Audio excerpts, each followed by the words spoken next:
Jacob Thornton ripped the canvas open, and the stench of death hit him like a fist. 7 children lay tangled in the wagon bed. 3 of them weren't breathing. The smallest girl, maybe 6, stared up at him with glassy eyes, a rag doll crushed against her chest, her arm bent backward at the elbow. A boy in the corner lifted his head an inch off the wooden floor. "Water," he croaked. "Please. We've been in here 3 days." Jacob's hands started shaking. He'd found dying children before. His own daughter. He couldn't save her. But these 7 were still breathing. Before we continue, I'd love for you to subscribe and follow this story to the very end. Comment below which city you're watching from. I want to see how far this journey takes us. Now, let's get back to Jacob and those 7 children fighting for their lives. Jacob pulled the first dead child out and laid her in the dirt. She couldn't have been older than 5. Blonde hair, blue lips. A ribbon still tied in what was left of her braids. He didn't know her name. Didn't matter now. "Mister," A voice behind him, dry as sand. "Mister, is she gonna wake up?" Jacob turned. A boy, maybe 7, stood at the edge of the wagon bed, peering down at the body. His cheeks were hollow, his eyes too big for his face. "No, son." Jacob kept his voice steady. "She ain't gonna wake up." "Oh." The boy sat back down. "That's what I figured." Jacob pulled out the second body. A boy this time. 8, maybe 9. Still warm. "That's Peter," another voice said. A girl's voice, older, rougher. "He was alive yesterday. Kept saying he was cold.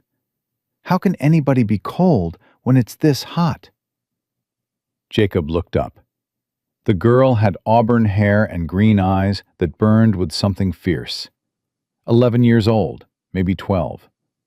She sat with her back against the wagon wall, one arm wrapped around a smaller girl who hadn't moved. "What's your name?" Jacob asked. "Rosalie Murphy. Rosie." She jerked her chin toward the others. "That's Clara Bell. She's got a broken arm, but she won't cry about it. That's Henry, the tall one. Tommy's the one who don't blink. Sam's the one who asked about Peter. Nellie's the mean one. And Emma Jane—" She paused. "Emma Jane don't talk no more." Jacob counted. 7 children still breathing. 3 bodies in the dirt. "10 of you?" 20 when we started."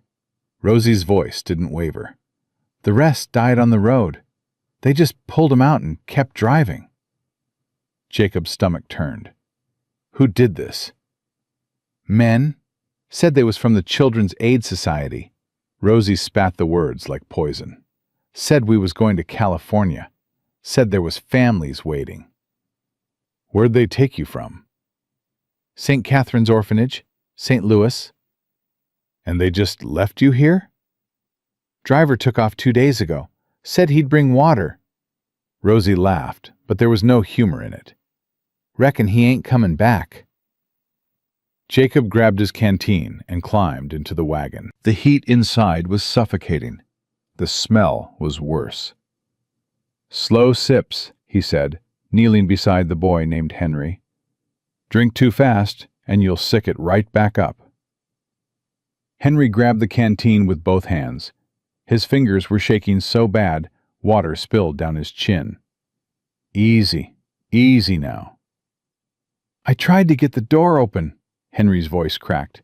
"I kicked it and kicked it, but they locked it from outside. I couldn't. I tried." "You did good, son." Jacob squeezed his shoulder. "You kept them together. That counts." He moved to the next child. Tommy, the one with black hair and eyes that saw too much. The boy didn't reach for the canteen, just stared at Jacob like he was measuring him. "You ain't gonna save us," Tommy said quietly. "Nobody saves kids like us." "That's so." We're orphans. Nobody cares about orphans. Jacob pressed the canteen to the boy's lips. Drink. Tommy drank, but his eyes never left Jacob's face. The girl named Nellie snatched the canteen before Jacob could offer it. She was maybe 9, with dark hair and olive skin, and a scowl that could curdle milk. I ain't sharing, she snapped. I ain't. Nellie! Rosie's voice cut like a knife. You share, or I'll make you share. Nellie glared at her, then at Jacob. Then she took 3 long swallows and shoved the canteen back at him. There. Happy?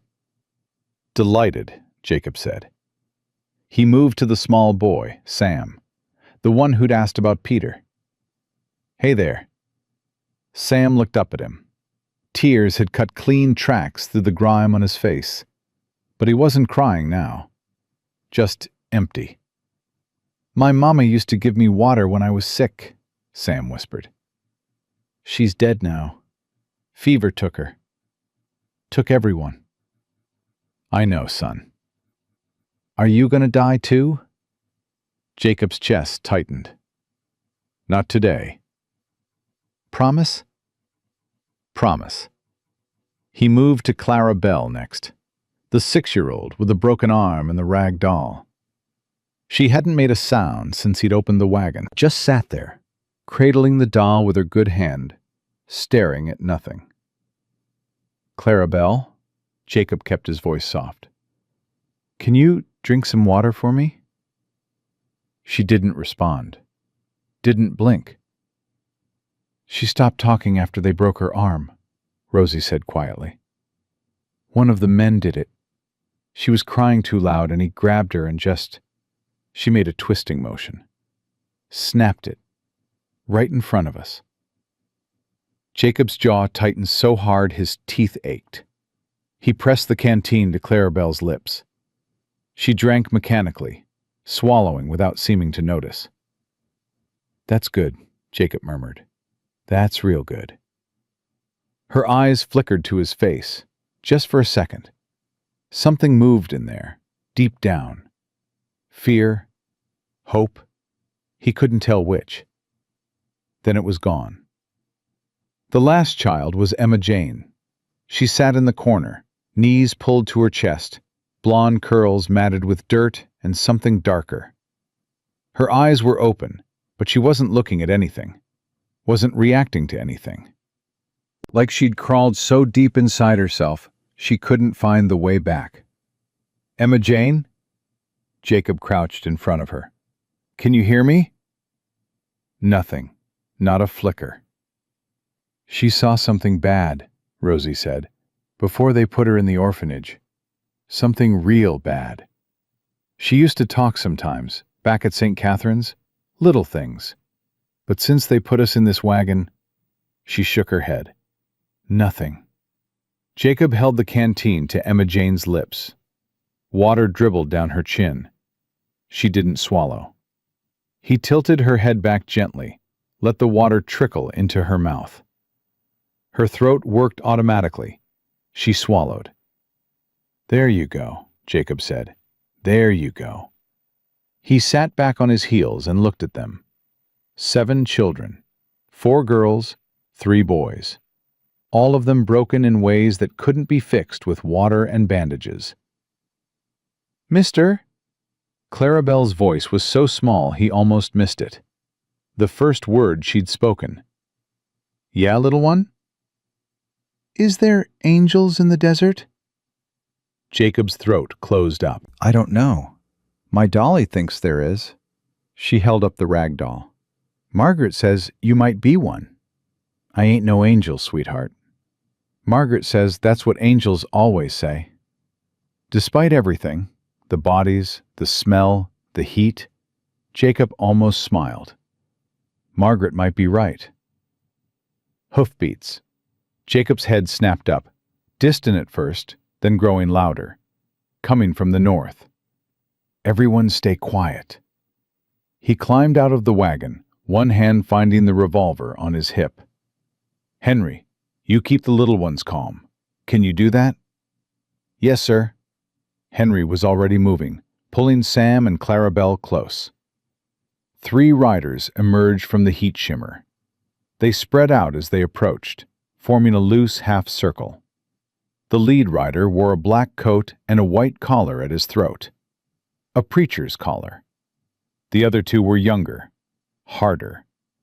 One had a rifle resting across his saddle. The other kept his hand near his holster. They reined to a stop 30 feet away. "Afternoon." The preacher's voice was smooth as snake oil. "Looks like you found our property." "Property?" "The children," the preacher smiled. It didn't reach his eyes. "They were stolen from us. We've been tracking this wagon for 2 days. These children were locked in here to die." "A terrible accident," the preacher shook his head sadly. "The driver panicked. Abandoned them. We've been racing to find them before, well," he gestured at the bodies on the ground. "Before that." Jacob didn't move. "Who are you?" "Reverend Malachi Crane. These are my associates. We represent the Children's Aid Society, and we've come to take these poor souls home." "Home where?" "Back to the orphanage, of course, where they'll be fed and cared for and—" "St. Catherine's is in St. Louis," Jacob cut him off. "That's 1,000 miles east. You're coming from the north. Only thing north of here is the Carson Mining Company."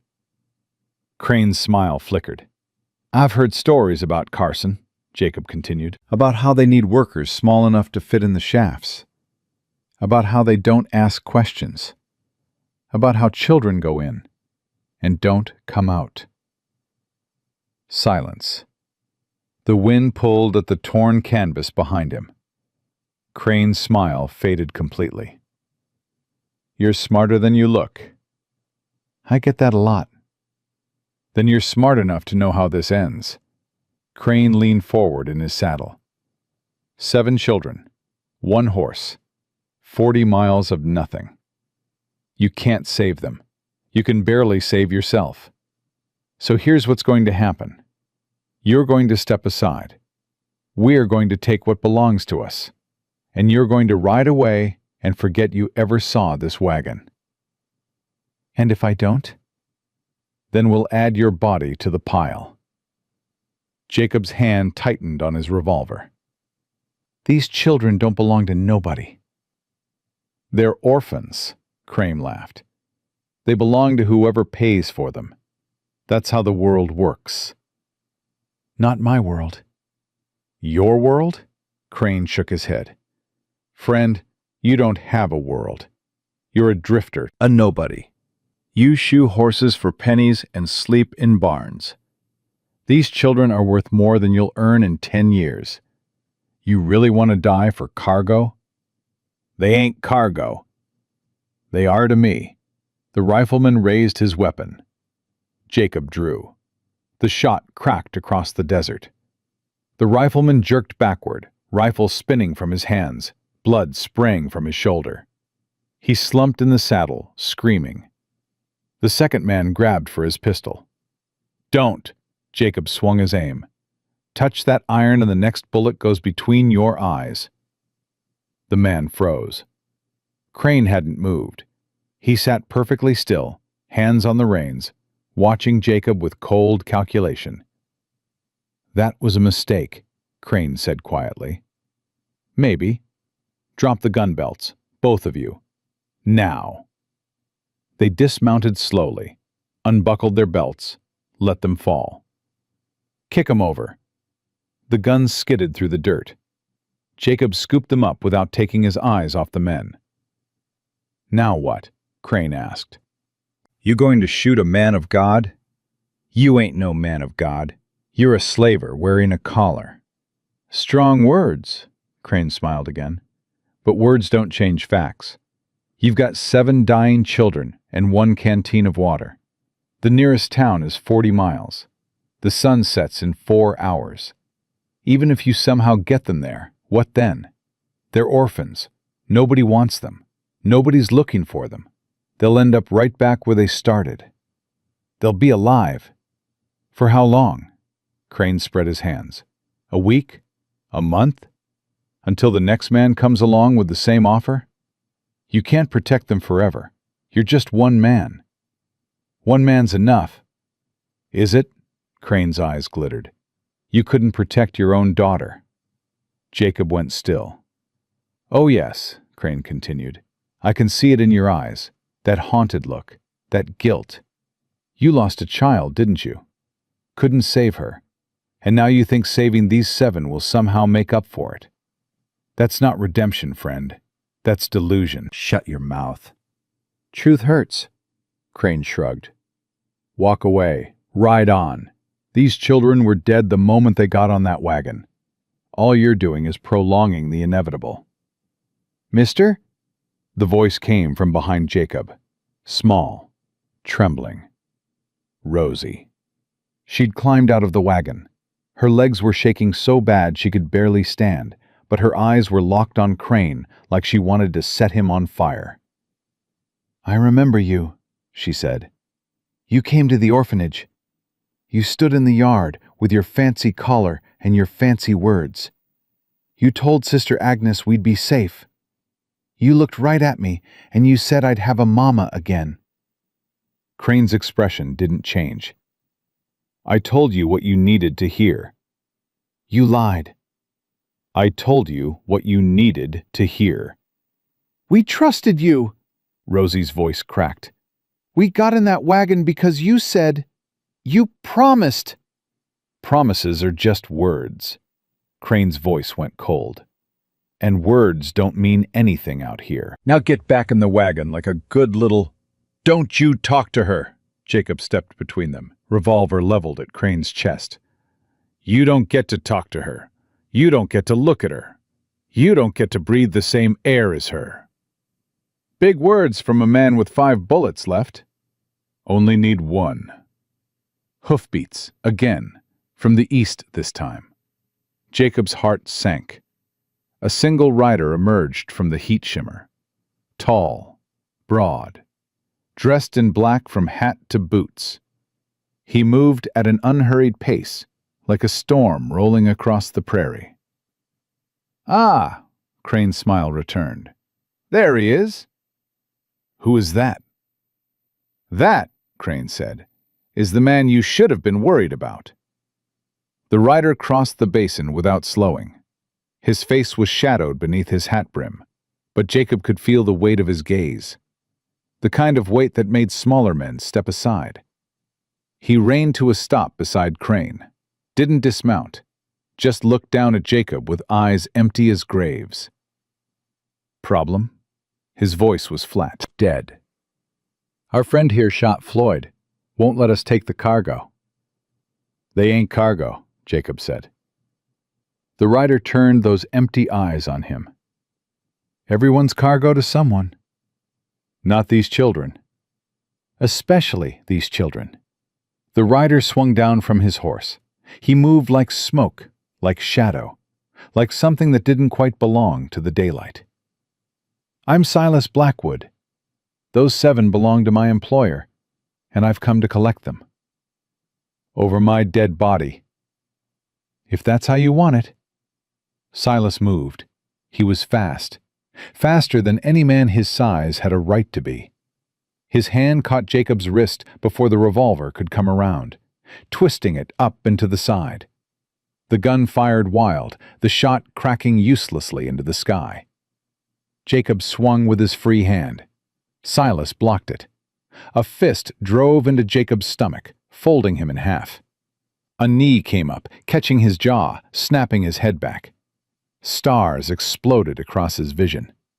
He hit the ground hard, the revolver skittering away. Blood filled his mouth.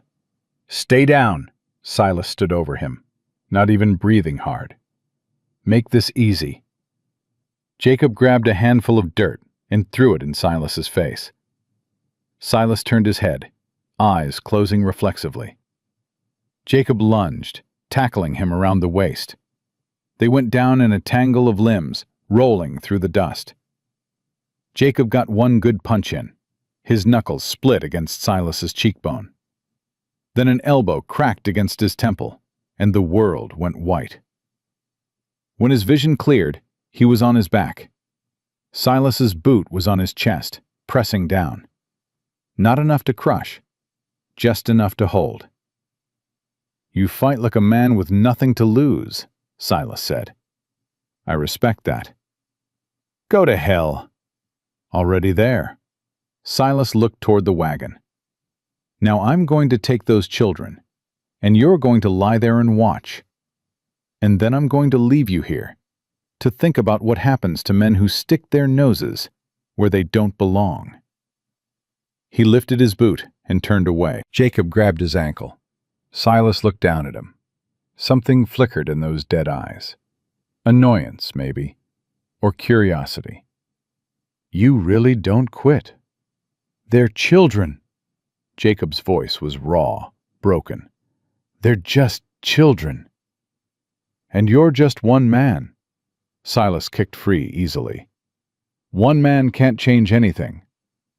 "He can try." Silas stared at him for a long moment. Then he turned toward the wagon, and that's when Tommy spoke. "You said we'd have families." Silas stopped. Tommy had climbed down from the wagon. He stood in the dirt, barely able to stay upright, but his eyes were fixed on Silas with an intensity that seemed to burn. "You came to St. Catherine's," Tommy continued. "You stood behind the Reverend while he talked. You didn't say nothing, but you looked at us. All of us, one by one." Silas didn't move.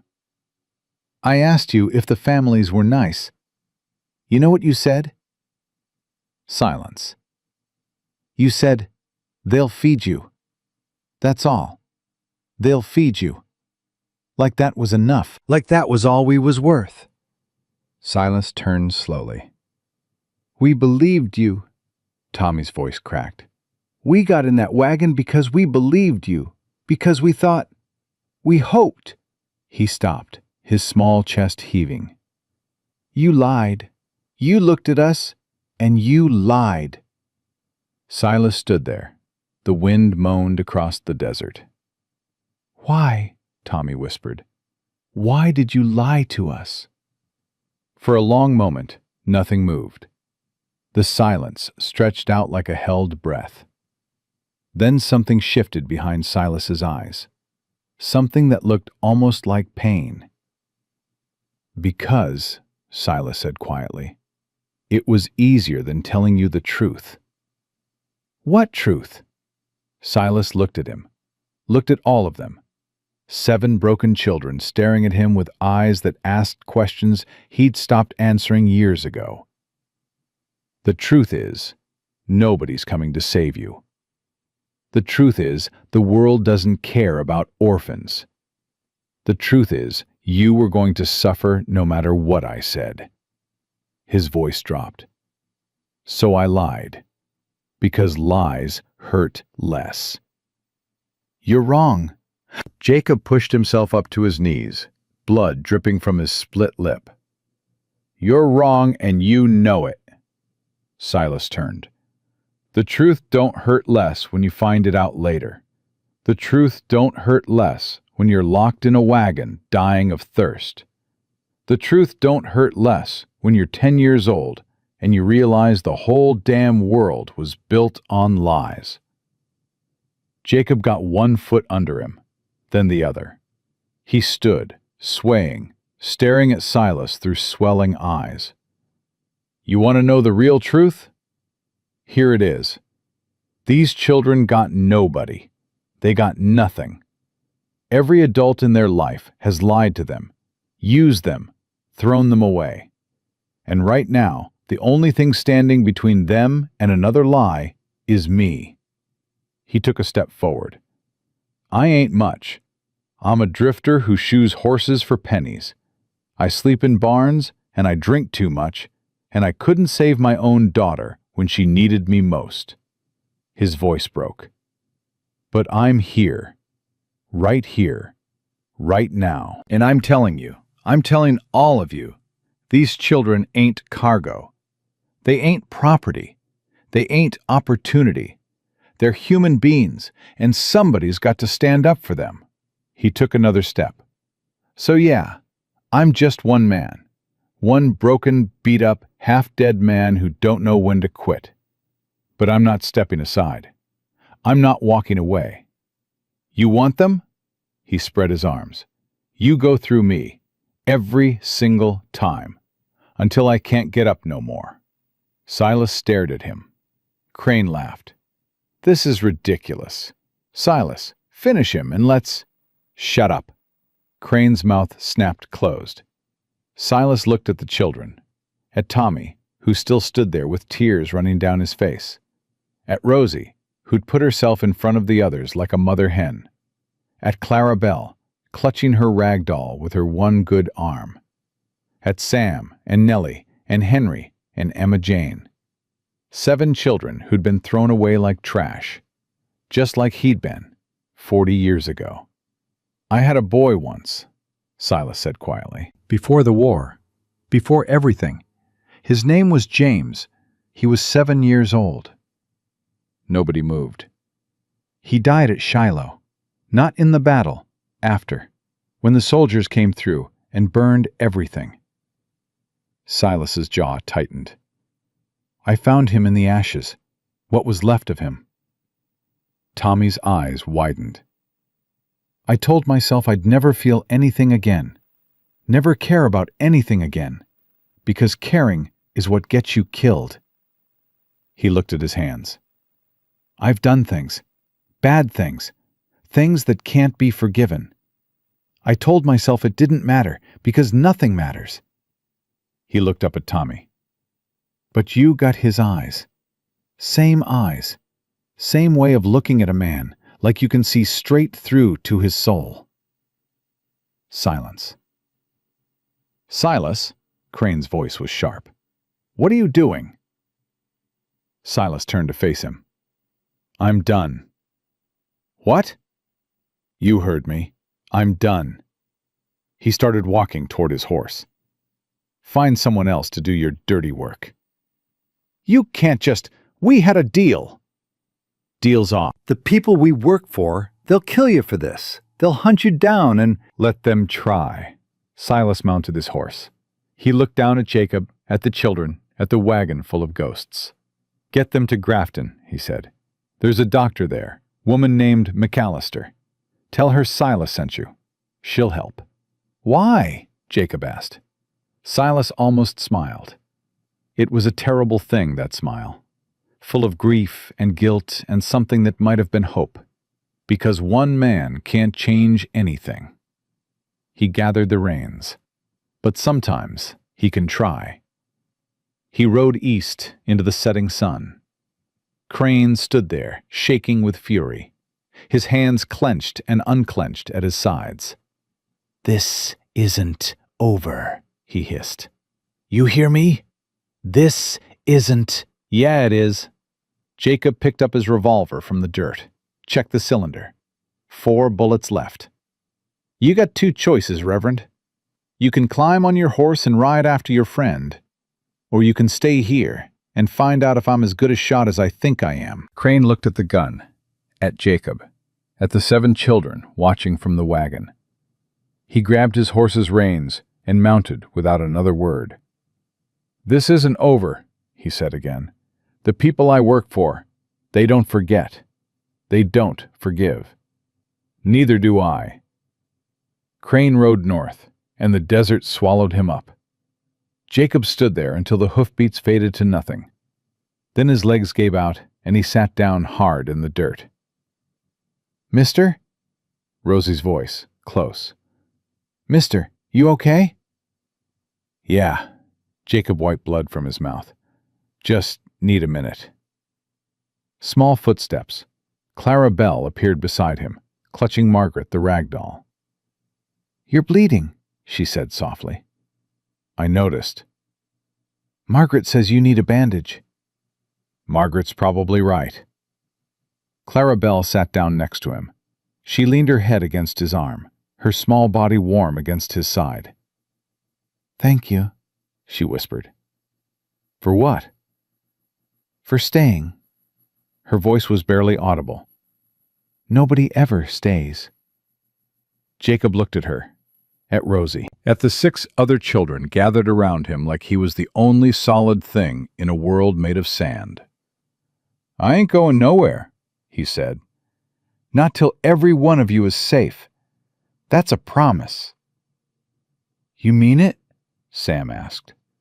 Jacob pulled the boy close. "Yeah, son. I mean it." The sun was setting, painting the desert in shades of gold and crimson. They had 40 miles to go. No food, almost no water. 7 children who could barely walk. But they were alive.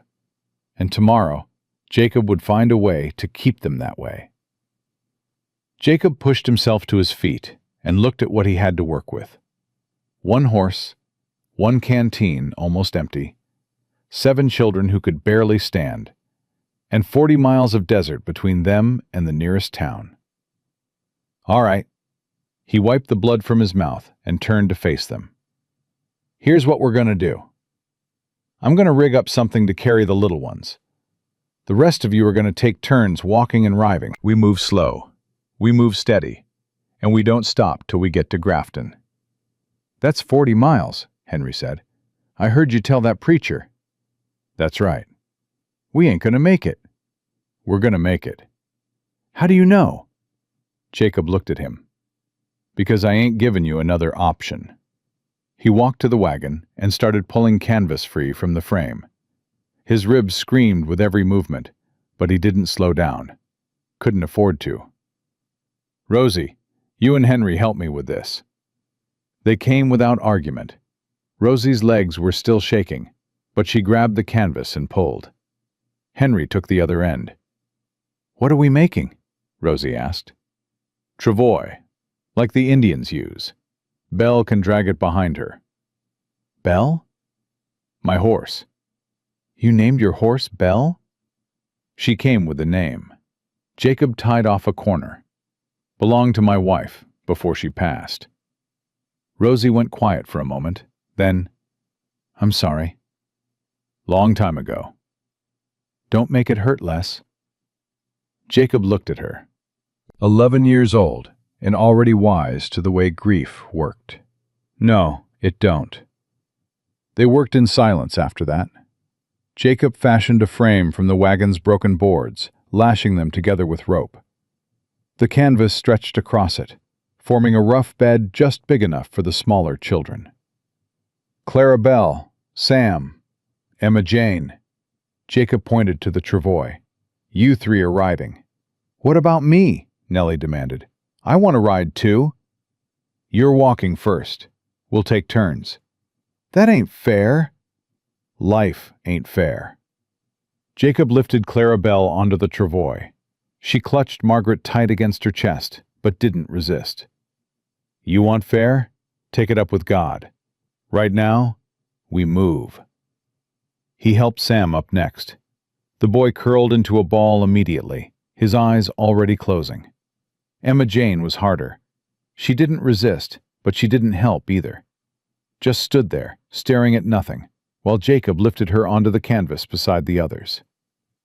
"Is she going to be okay?" Sam whispered. "She's going to be fine," Jacob said. "She just needs time." "Time for what?" "To find her way back." He hitched the travois to Belle's saddle and checked the knots twice. The mare snorted, stamping one hoof. "I know, girl." He rubbed her neck. "It's a lot. But you're the strongest one here. You got to carry us through." Belle tossed her head like she understood. "Rosie, Tommy, you walk beside the travois. Keep an eye on the little ones." "Yes, sir." "Henry, Nellie, you're with me up front." "Why do I gotta walk with him?" Nellie scowled at Henry. "He smells."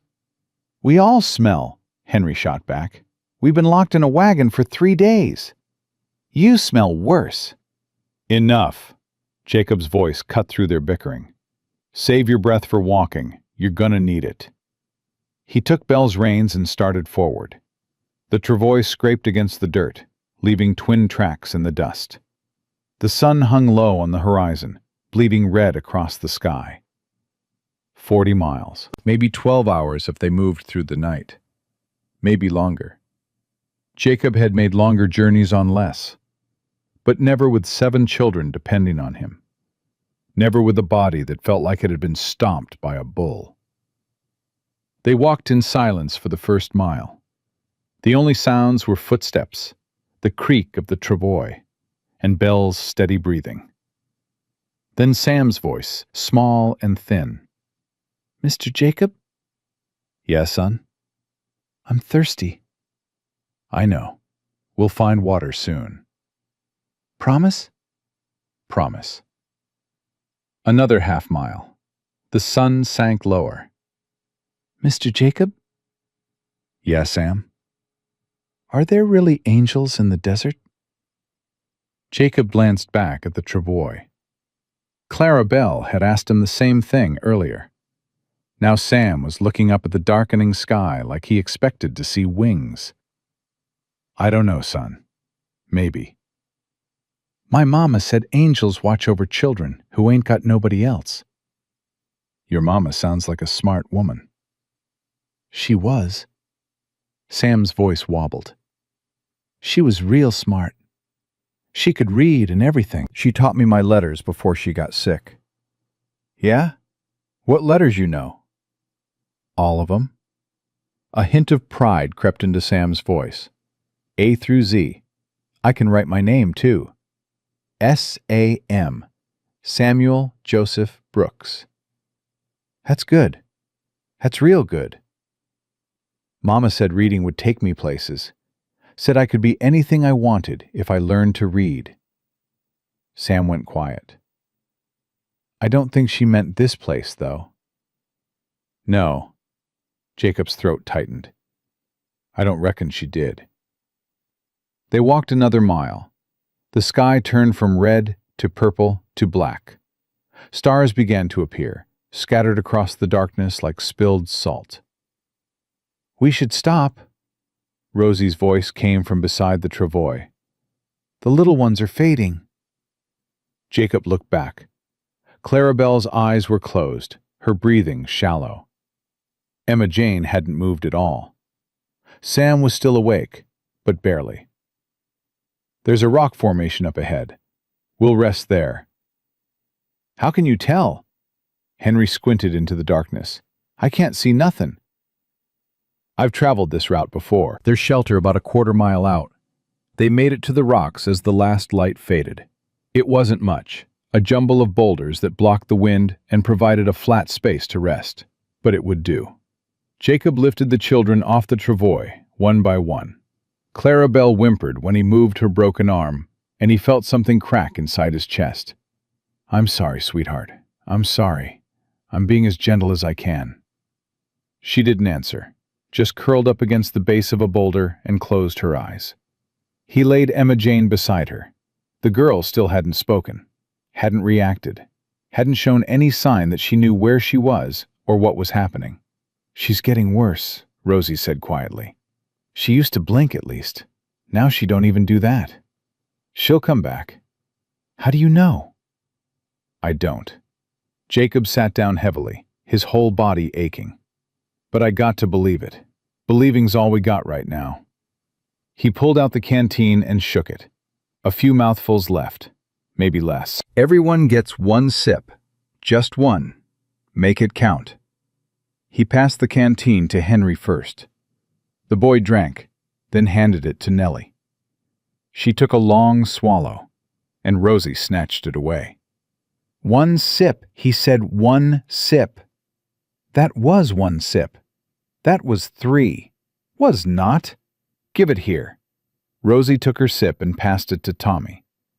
The black-haired boy drank without comment, his dark eyes reflecting the starlight. Sam went next, then Clara Belle. Jacob had to coax the water into Clara Belle's mouth, tilting her head back and letting it trickle past her lips. "There you go. That's a good girl." Emma Jane was harder. The water just pooled in her mouth until Jacob massaged her throat, forcing her to swallow. "Come on, Emma Jane. Come back to us. We need you here." Nothing. Not a flicker. Jacob took the last sip himself, though his throat burned for more. He corked the canteen and set it aside. Get some sleep, all of you. We move again in 4 hours. 4 hours? Nellie groaned. That ain't enough. It's what we got. Now lie down and close your eyes. The children settled against the rocks, huddling together for warmth. The desert got cold at night, and none of them had blankets. Jacob pulled off his coat and draped it over the 3 smallest, Clarabelle, Emma Jane, and Sam. What about you? Rosie asked. You'll freeze. I'll be fine. You're bleeding through your shirt. Jacob looked down. She was right.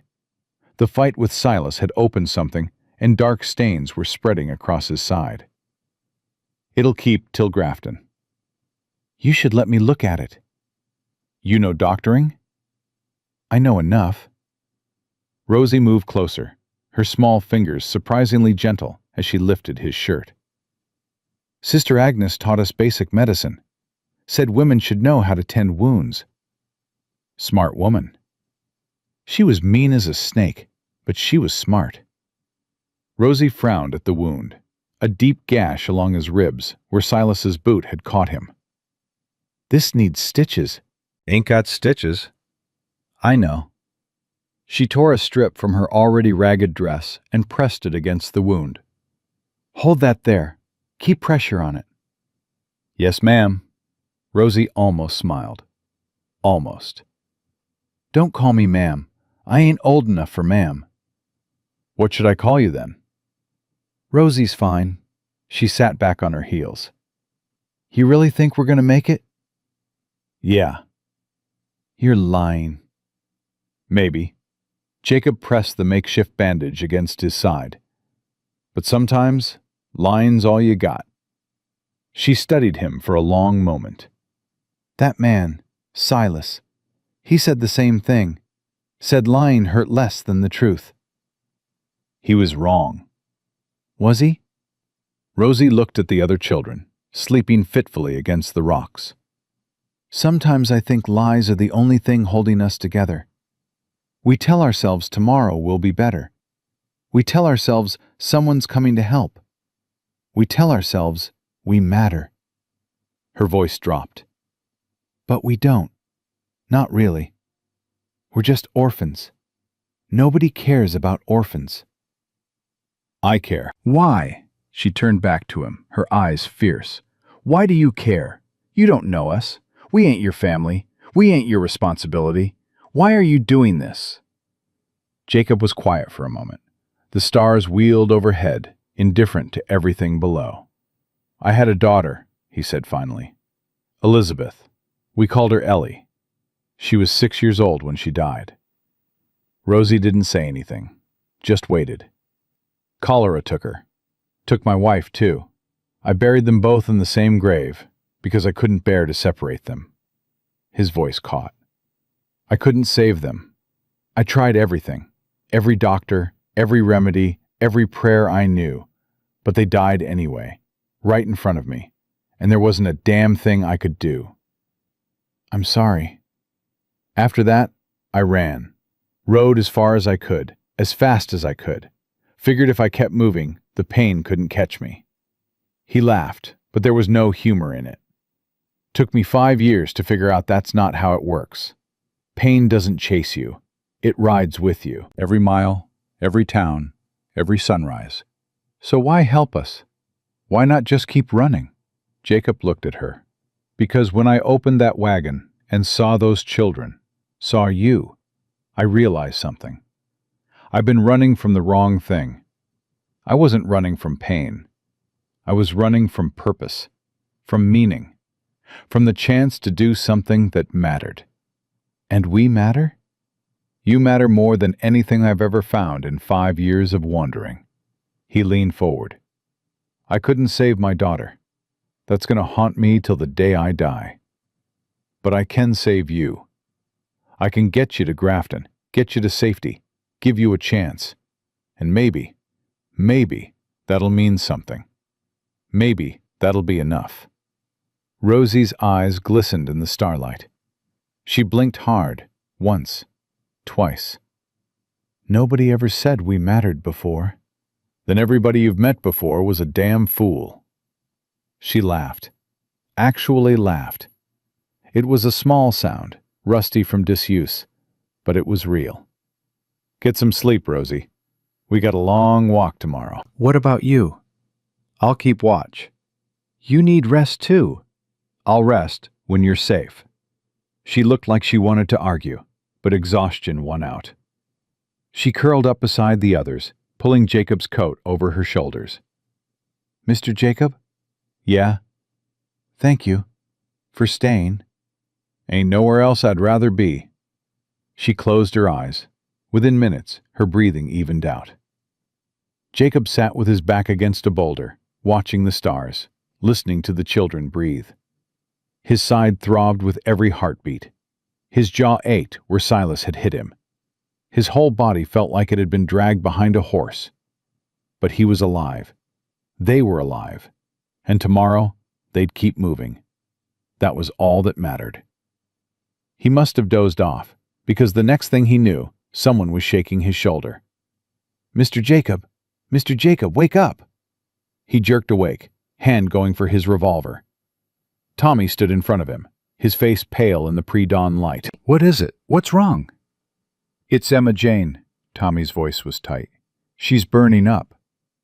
Jacob scrambled to his feet, ignoring the pain that lanced through his ribs. He crossed to where Emma Jane lay, pressing his hand to her forehead. Fire. She was burning with fever. When did this start? I don't know. I woke up and she was shaking. At first I thought she was cold, but then I touched her and... Tommy's voice broke. Is she gonna die? No. Jacob pulled off his shirt and poured the last drops of water from the canteen onto it. He pressed the damp cloth to Emma Jane's forehead, her neck, her wrists. No, she ain't gonna die. Not if I got anything to say about it. What can I do? Keep the others calm. Don't tell them how bad it is. Tommy nodded and moved away. Jacob stayed with Emma Jane, wiping her face with the wet cloth, talking to her in a low, steady voice. Hey there, Emma Jane. I know you're in there somewhere. I know you're fighting, but I need you to keep fighting a little longer. Can you do that for me? Just a little longer? Nothing. Her eyes stayed closed. Her breathing was shallow, rapid. I don't know what happened to you before they put you in that orphanage. I don't know what you saw, what you went through, but I know it was bad. I know it was the kind of bad that makes you want to crawl inside yourself and never come out. He dipped the cloth in the dust, wishing he had more water. I did that too, after my daughter died. Crawled so deep inside myself I thought I'd never find the way back. And for 5 years, I didn't. I just existed. Ate, slept, worked. But I wasn't really living. I was just waiting to die. He pressed the cloth to her forehead again. Then I found you. All of you. And something changed. I don't know how to explain it, but it was like I finally had a reason to climb back out. A reason to be here. A reason to fight. Emma Jane's eyelids flickered. That's it. That's it, sweetheart. Come on back. There's people here who need you.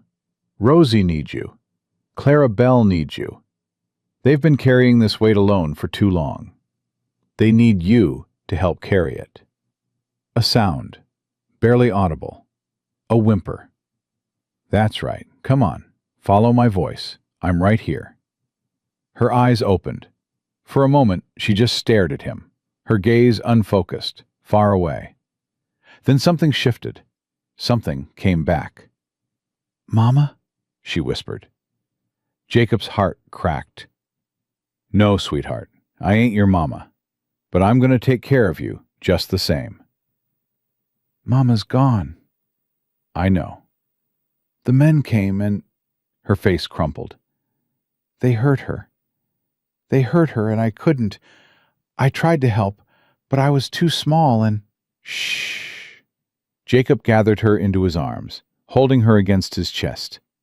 Shh. It's okay. You're safe now. Nobody's going to hurt you." She sobbed, great heaving sobs that shook her entire body. Months of silence, months of hiding, all pouring out at once. The other children woke. Rosie was beside them in an instant. "Emma Jane?" Her voice was thick with disbelief. "Emma Jane, you're talking?" Emma Jane couldn't answer. She just cried, her small fingers clutching Jacob's shirt like it was the only solid thing in the world. "She's burning up," Jacob said. "Fever came on during the night. We need to get her to that doctor. Fast." Rosie nodded, her face settling into determined lines. "Then let's move." They broke camp as the sun crested the horizon. Jacob carried Emma Jane himself, cradling her against his chest. She weighed almost nothing, skin and bones and fever.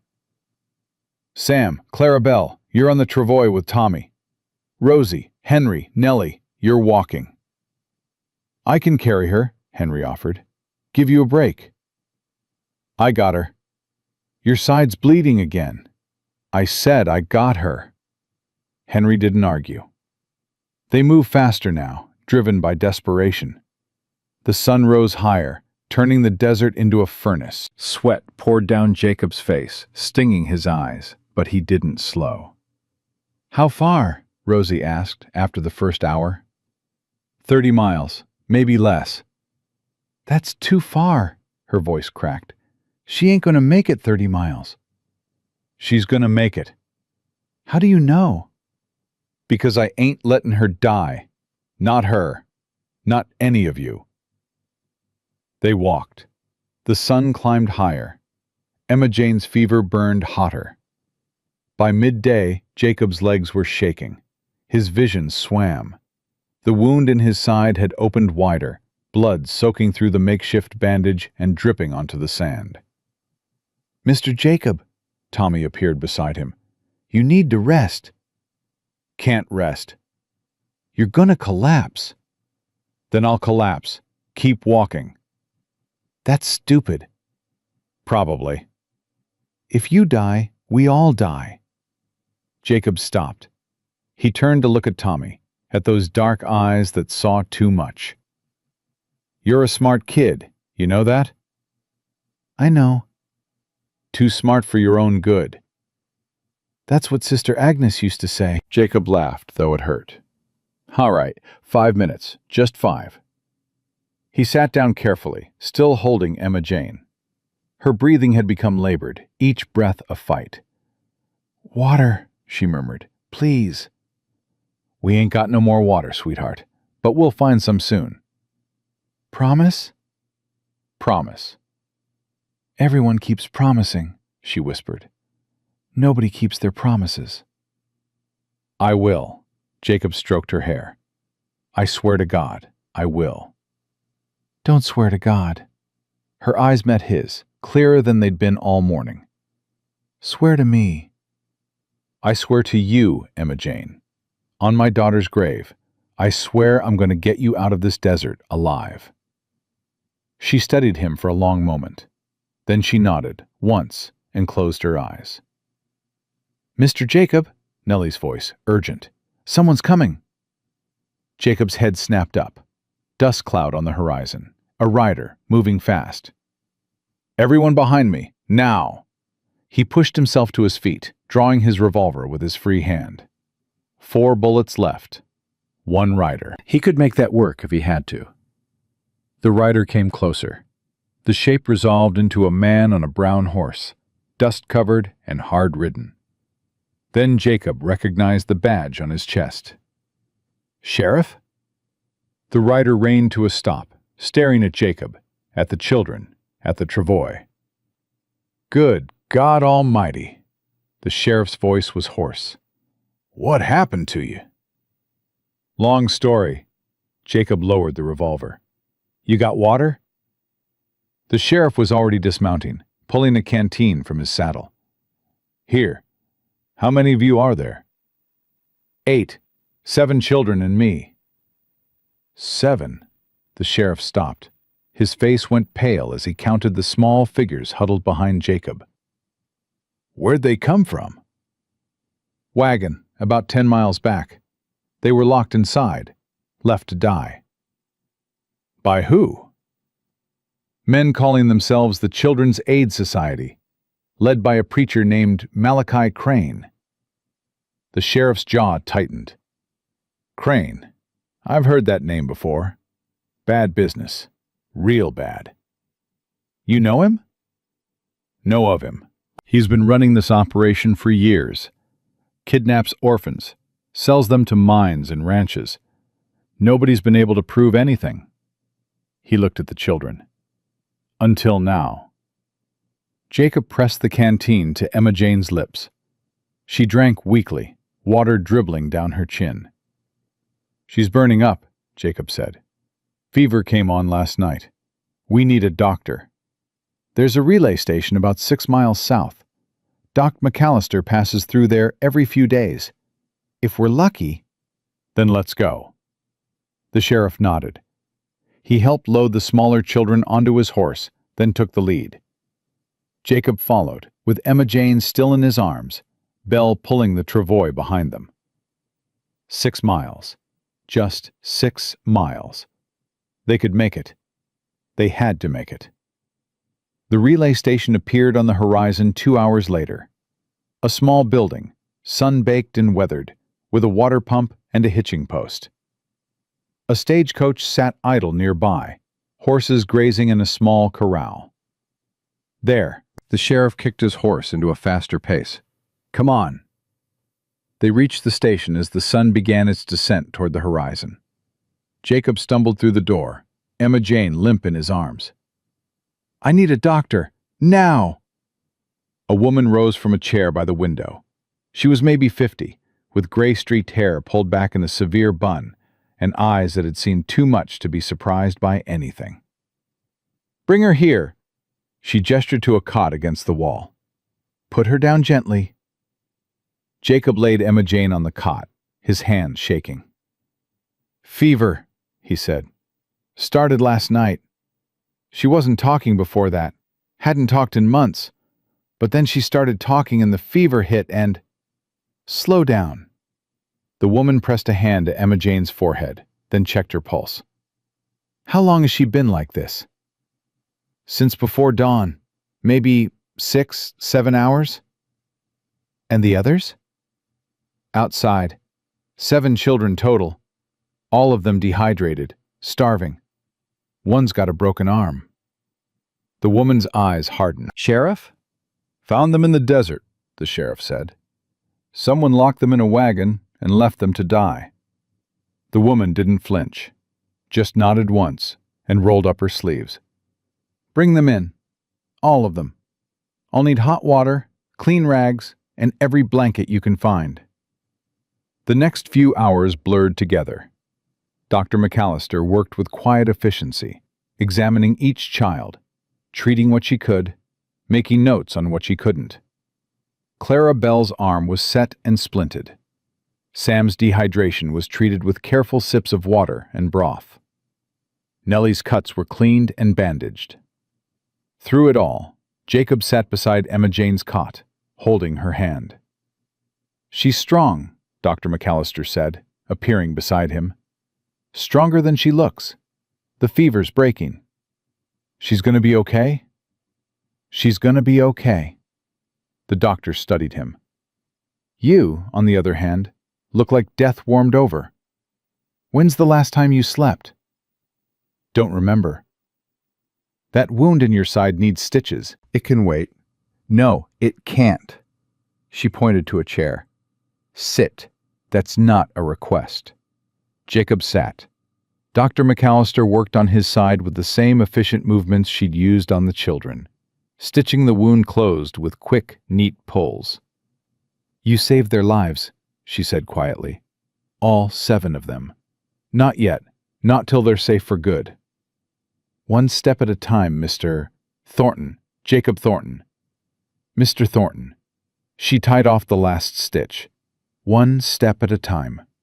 He looked across the room at the children. Rosie was helping Sam drink broth. Henry sat with Clarabelle, holding her good hand. Nellie had fallen asleep in a chair, her face peaceful for the first time since he'd met her. Tommy sat alone by the window, staring out at the darkening sky. And Emma Jane, finally resting, her fever broken, her breathing steady. 7 children, 4 girls, 3 boys, all of them broken, all of them fighting, all of them alive. Jacob Thornton closed his eyes and let out a breath he'd been holding for 2 days. They'd made it. But something told him the hardest part was still to come. Jacob woke to the sound of horses. Not one horse, several, moving fast. He was on his feet before his eyes fully opened, hand reaching for the revolver that wasn't on his hip.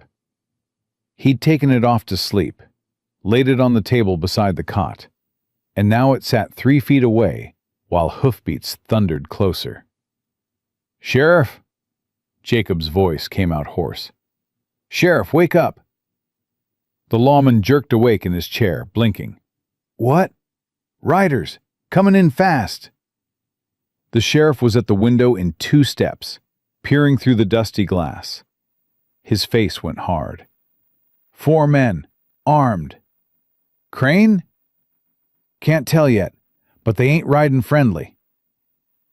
Jacob grabbed his revolver and checked the cylinder. 4 bullets. He'd fired 2 at the wagon, 1 into Crane's rifleman, 1 wild during the fight with Silas. 4 bullets against 4 riders. "Get the children to the back room," Jacob said. "All of them, now." Dr. McAllister was already moving, rousing the sleeping children with quiet urgency. "Come on, quickly, everyone up." "What's happening?" Rosie's voice was sharp with fear. "Are they coming back?" "Just a precaution," Jacob lied. "Go with the doctor." "You're lying again." "Go, Rosie." She went, but not before grabbing Clarabelle's good hand and pulling the smaller girl along. Henry lifted Sam, still half asleep, and carried him toward the back. Tommy helped Emma Jane, who was weak but walking on her own now. Nellie didn't move. "Nellie," Jacob's voice was low, urgent. "Go with the others." "I ain't hidin'." Her dark eyes blazed. "I'm done hidin'. I hid in that wagon for 3 days and it didn't help nothin'. This ain't the time for brave." "I ain't bein' brave. I'm bein' angry." She grabbed a heavy iron poker from beside the cold fireplace. "Let 'em come. I'll show 'em what hidin' gets you." Jacob didn't have time to argue. The hoofbeats had stopped outside. "Fine. Stay behind me. Don't move unless I tell you." The door crashed open. 4 men poured through, guns drawn. They spread out across the room, covering every angle, moving with the practiced efficiency of men who'd done this before. Crane walked in behind them. His preacher's collar was gone. So was the smooth, practiced smile. What remained was something raw, something ugly, a face stripped of pretense. "Mr. Thornton," Crane's voice was cold. "You've caused me a great deal of trouble." "Good. The children, where are they?" "Gone. Sent 'em ahead with a posse. They're halfway to Grafton by now." Crane studied him for a moment. Then he smiled, but it was the smile of a predator. "You're lying. You're a terrible liar, Mr. Thornton. I can see it in your eyes." He gestured to his men. "Search the building." "You take 1 step toward that back room," the sheriff said, stepping forward with his own weapon raised, "and I'll put a bullet between your eyes." Crane turned to look at him. "Ah, the local law. Sheriff Holloway, isn't it? I've heard about you. Honest man. Incorruptible." He said the words like insults. "Do you know who I work for, Sheriff?" "I know what you are. That's enough." "I work for very powerful men. Men with money. Men with influence. Men who can make a small-town sheriff disappear without anyone asking questions." Crane took a step closer. "Stand down. Walk away. This doesn't concern you. Those children concern me. Those children are merchandise. They were bought and paid for. I'm simply here to collect what's mine. They ain't yours. Jacob's voice cut through the room. They ain't nobody's. They're human beings, and you don't get to buy and sell human beings. Not anymore. The war's been over for 13 years, Crane said. And you know what I've learned? Nothing changed. The strong still take from the weak. The rich still profit from the poor. The only difference is we use different words now. We don't call them slaves. We call them orphans, wards of the state, labor resources. He spread his hands. The system works, Mr. Thornton. It's worked for centuries. You can't fight the system. Watch me. Crane sighed. Kill him. 2 gunshots exploded simultaneously. Jacob dove left, rolling behind an overturned table, as bullets splintered the wood above his head. The sheriff returned fire, dropping one of Crane's men with a shot to the chest. Then a bullet caught the sheriff in the shoulder, and he went down, cursing. Jacob came up firing. 1 shot. A second man fell, clutching his gut. 3 bullets left. 2 men still standing, plus Crane. Enough! Crane's voice was sharp. He had a derringer in his hand now, small but deadly at close range. Stand up, Mr. Thornton, slowly, or I start shooting children. Jacob froze. That's better, Crane smiled. Now, we're going to do this properly. You're going to tell me where the children are, and then you're going to die. Those are the only 2 certainties in your immediate future. Everything else, how much pain you experience, how long it takes, that's up to you. Go to hell. I'm already there. Crane cocked the derringer. Last chance. Where are the children? A sound from the doorway. Small footsteps. Right here. Jacob's heart stopped. Nellie stood in the doorway, the iron poker still gripped in her hands. Behind her, one by one, the other children emerged from the back room. Rosie, Henry, Tommy, Sam, Clarabelle with her rag doll, Emma Jane, pale but standing. 7 children, facing down 4 armed men. Nellie, Jacob's voice was strained. I told you to stay hidden. I told you I was done hiding. Crane's smile widened. Well, well, the merchandise presents itself. How convenient. We ain't merchandise. Rosie stepped forward, her chin raised. And we ain't afraid of you. You should be. Why? What more can you do to us? Her voice shook, but she didn't back down. You already took everything. Our homes, our families, our hope. You locked us in a wagon and left us to die. 3 of our friends are dead because of you. So what else you gonna do, huh? Kill us? Fine. Do it. At least then it's over. Rosie, Jacob started. No. She turned to face him, tears streaming down her face. I'm tired of being scared. I'm tired of running. I'm tired of letting men like him decide whether I live or die. She turned back to Crane. You want us? Come and get us. But we ain't going quiet. Not anymore. Silence. Then Clarabelle stepped forward, clutching Margaret against her chest with her good arm. Margaret says you're a bad man. Her small voice trembled, but didn't break. She says bad men always lose in the end. Sam moved to stand beside her. My mama said the same thing. Before she died, she said God sees everything. She said he remembers. Tommy was next. You lied to us. You looked us in the eyes and you lied. My pa always said liars get what's coming to them. Maybe not today, maybe not tomorrow, but eventually. Henry joined the line. I'm 12 years old. I ain't never killed nobody. But if you try to take my family again, I'll die trying to stop you." Emma Jane was last. She moved slowly, still weak from the fever, but she moved. When she reached the others, she turned to face Crane with eyes that had seen horrors no child should know. "My mama's dead," she said quietly.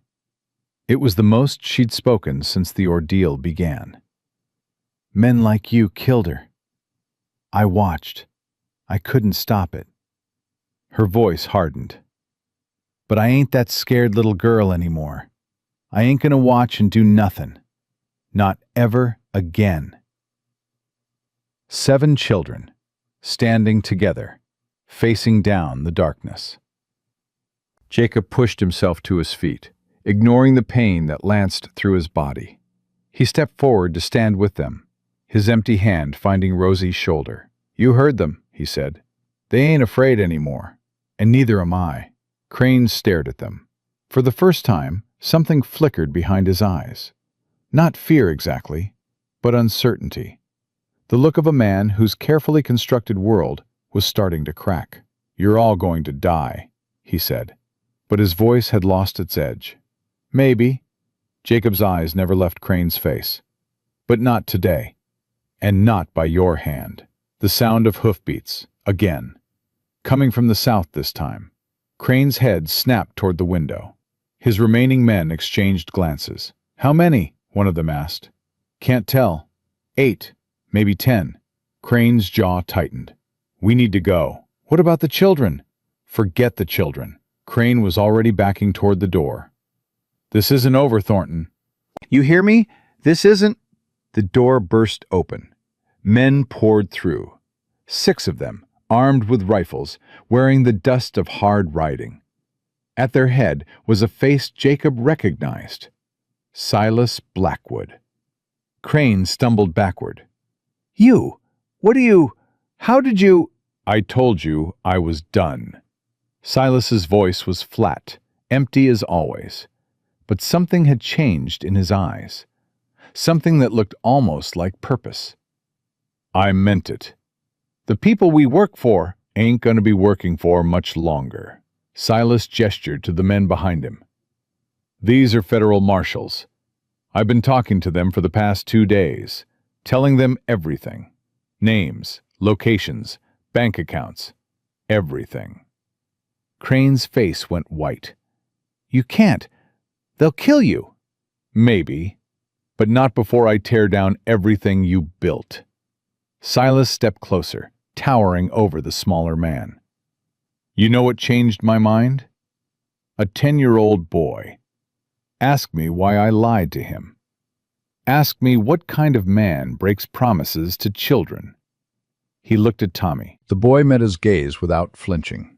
"I didn't have an answer," Silas continued. "For the first time in 20 years, I didn't have an answer. And that made me realize something. I've been running for myself for so long, I forgot what I was running from. Forgot who I used to be. Before the war. Before the blood. Before I decided that nothing mattered."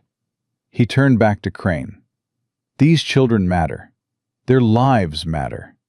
And I'll be damned if I let you take that from them. You're a dead man, Blackwood. Been dead for years." Silas smiled that terrible smile. "This is the first time I've felt alive." The marshals moved forward, surrounding Crane and his remaining men. Iron shackles clicked around wrists. "Malachi Crane, you're under arrest for kidnapping, trafficking, and murder." One of the marshals recited the charges. "You'll be transported to Tucson to stand trial." "Trial?" Crane laughed. "You think this ends with a trial? The people I work for, they own judges. They own senators. They owned. Silas cut him off. Past tense. "By the time you reach Tucson, warrants will be out for all of them. The whole operation is finished." Crane's laughter died. He looked at Jacob, at the children, at Silas. Something shifted in his expression. The arrogance melted away, leaving something smaller. Something desperate. "You don't understand," he said quietly. "I was saving them. All of them. Those orphanages, you think they're better? Children starving, beaten, forgotten. At least with me they had purpose. They had value. They mattered to someone, even if it was just as workers. They mattered to me. Jacob's voice was low, dangerous.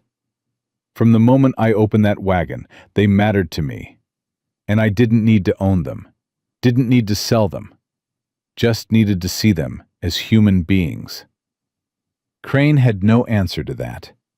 The marshals dragged him out. His men followed, shackled and silent. The sound of horses faded into the distance, and then it was quiet. Jacob stood in the middle of the room, surrounded by 7 children and the settling dust. His legs were shaking. His side was bleeding again. His whole body felt like it might collapse at any moment. But they were safe. Finally, truly safe. "Mr. Jacob?" Sam's voice, small and uncertain. "Is it over?" Jacob looked down at him, at all of them. 7 faces turned toward him, waiting for an answer that would shape how they saw the world. "Yeah, son," his voice cracked. "It's over." Sam's face crumpled. He threw himself at Jacob, wrapping his small arms around the man's waist, sobbing into his shirt. Then Clara Belle was there, and Emma Jane, and Nellie, and Tommy, and Henry, and finally Rosie. All of them clinging to him, crying and laughing and shaking with the release of fear they'd been carrying for days. Jacob held them, all of them. His arms weren't big enough, but somehow he managed. He pulled them close and let them cry, let them shake, let them fall apart now that it was safe to fall apart. "You're okay," he murmured. "You're all okay. I've got you. I've got you." Silas watched from the doorway. Something glistened in his eyes, though he'd deny it if anyone asked. "Thornton." Jacob looked up. "Take care of them." Silas's voice was rough. "They deserve better than what the world's given them so far." "What about you?" "I got some things to make right. Lot of things." He turned toward the door. "Maybe when that's done, I'll find my way back. See how they're doing." "You'd be welcome." Silas paused, nodded once. Then he was gone, riding east with the marshals, toward whatever reckoning awaited him. Dr. McAllister emerged from behind the counter where she'd taken cover during the gunfight. Her face was pale, but composed. "Sheriff's losing blood. I need to tend to him." "Go." Jacob carefully disentangled himself from the children. "We're okay here." She moved to where Sheriff Holloway sat propped against the wall, cursing steadily under his breath as he pressed his hand against his wounded shoulder. "Stop your belly aching," she said, kneeling beside him. "I've seen worse on a Sunday morning." "You ever been shot on a Sunday morning?" "Twice. Now hold still." Jacob lowered himself to the floor, his back against the wall. The children gathered around him, none of them willing to be more than arm's length away. "What happens now?" Rosie asked. She'd stopped crying, but her eyes were red, her voice raw. "Where do we go?" "Grafton first. Get everyone properly looked at. Then—" Jacob hesitated. "I don't know. We'll figure it out." "Will they send us back to an orphanage?" "No." "How do you know?" "Because I won't let them." "You can't stop them. You're just one man." "I stopped Crane. I stopped his men. I walked 40 miles through the desert with 7 children who couldn't barely stand." Jacob looked at her. "You really think a bunch of paperwork is going to stop me now?" Rosie almost smiled. "You're crazy." "Probably. Good crazy, though." "I'll take it." Emma Jane tugged at his sleeve. He looked down at her, at the eyes that had finally come back to life. "Mr. Jacob?" "Yeah, sweetheart?" "When you said you wouldn't let them send us back," she hesitated. "Did you mean it? Really mean it?" "I really meant it." "What are you going to do?" Jacob was quiet for a moment. The question had been nagging at him since he'd first opened that wagon. 7 children. No families. No homes. No futures except the ones the world had already decided for them. But maybe the world didn't get to decide anymore. "I've got some land," he said slowly. "Outside Santa Fe. Belonged to my wife's family. I ain't been there in years. Couldn't bear to look at it after she passed. But it's still mine. Got a house on it, a barn, some pasture." "What are you saying?" Rosie's voice was careful, like she was afraid to hope. "I'm saying, maybe I don't have to keep wandering. Maybe it's time to stop running and start building something instead." He looked at each of them in turn. "I can't replace what you lost. Can't give you back your families. But I can give you a home. If you want it." Silence. Then Sam spoke, his voice barely a whisper. "You mean, like a real home? With beds and food and everything?" "Yeah, son. A real home." "Would you be our—" He couldn't finish the sentence. "I'd be whatever you needed me to be. Father, uncle, friend, whatever feels right to you." Clarabelle clutched Margaret tighter. "Margaret wants to know if there's room for dolls." "Plenty of room for dolls." "And can we have a dog?" Nellie demanded. "I always wanted a dog." "We can talk about a dog." "And books?" Tommy's eyes lit up with something that had been missing since the wagon. "Will there be books?" "We'll build you a whole library if that's what you want." Henry stepped forward. At 12, he was trying hard to be a man, but his voice still shook when he spoke. "You'd really do that? Take all of us? 7 kids you barely know?" "I know enough." Jacob held his gaze. "I know you're brave. I know you protected the little ones when no one else would. I know you kept fighting even when you had every reason to give up." He reached out and gripped Henry's shoulder. "That's the kind of man I'd be proud to call family." Henry's composure cracked. Tears spilled down his cheeks, though he tried to wipe them away.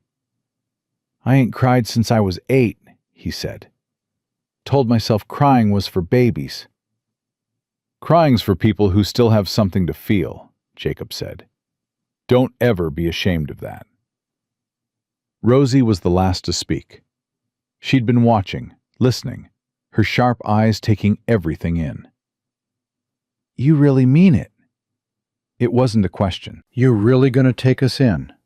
"I really am." "Why?" Jacob thought about his daughter, about his wife, about 5 years of running from a grief he couldn't outpace. "Because I spent a long time believing I had nothing left to live for," he said finally. "Then I opened a wagon in the middle of nowhere and found 7 reasons to keep going." He looked at her, at all of them. "You saved me as much as I saved you, maybe more, and I ain't about to let that go." Rosie's face crumpled. She threw herself at him, burying her face in his chest, sobbing like the child she still was, despite everything she'd been through. "I thought no one would ever want us," she cried. "I thought we were going to die in that wagon and nobody would even know. Nobody would even care." "I know, sweetheart. I know." Jacob held her tight. "But you're not alone anymore. None of you are. Not ever again." Outside, the sun was setting, painting the sky in shades of gold and crimson. The desert stretched out in every direction, vast and indifferent. But inside the relay station, huddled together against the coming dark, 8 broken people began to believe they might become a family. Dr. McAllister finished bandaging the sheriff's shoulder and turned to watch them. Something softened in her weathered face. "Well," she said quietly, "I've seen a lot of things in my years out here, but I don't think I've ever seen anything quite like that." "Like what?" the sheriff asked. "Like hope," she smiled. "Real, genuine hope The kind that changes people. The sheriff looked at Jacob, surrounded by 7 children who clung to him like he was the only solid thing in a world made of sand. "Reckon you might be right," he said. "Reckon you just might be." They left the relay station 3 days later, after Dr. McAllister declared them fit enough to travel. Clarabelle's arm was properly splinted now, wrapped in clean bandages that Emma Jane had helped Tom. The sheriff rode with them as far as Grafton, where he filed his report and promised to send word when Crane's trial began. "You'll need to testify," he told Jacob. "All of you will. The marshals will want statements. We'll be there. It could take months. Courts move slow. We ain't going anywhere." From Grafton, they took the stage to Albuquerque, then hired a wagon for the final stretch to Santa Fe. Jacob paid with the last of his savings, money he'd been hoarding for years without knowing why. Now he knew.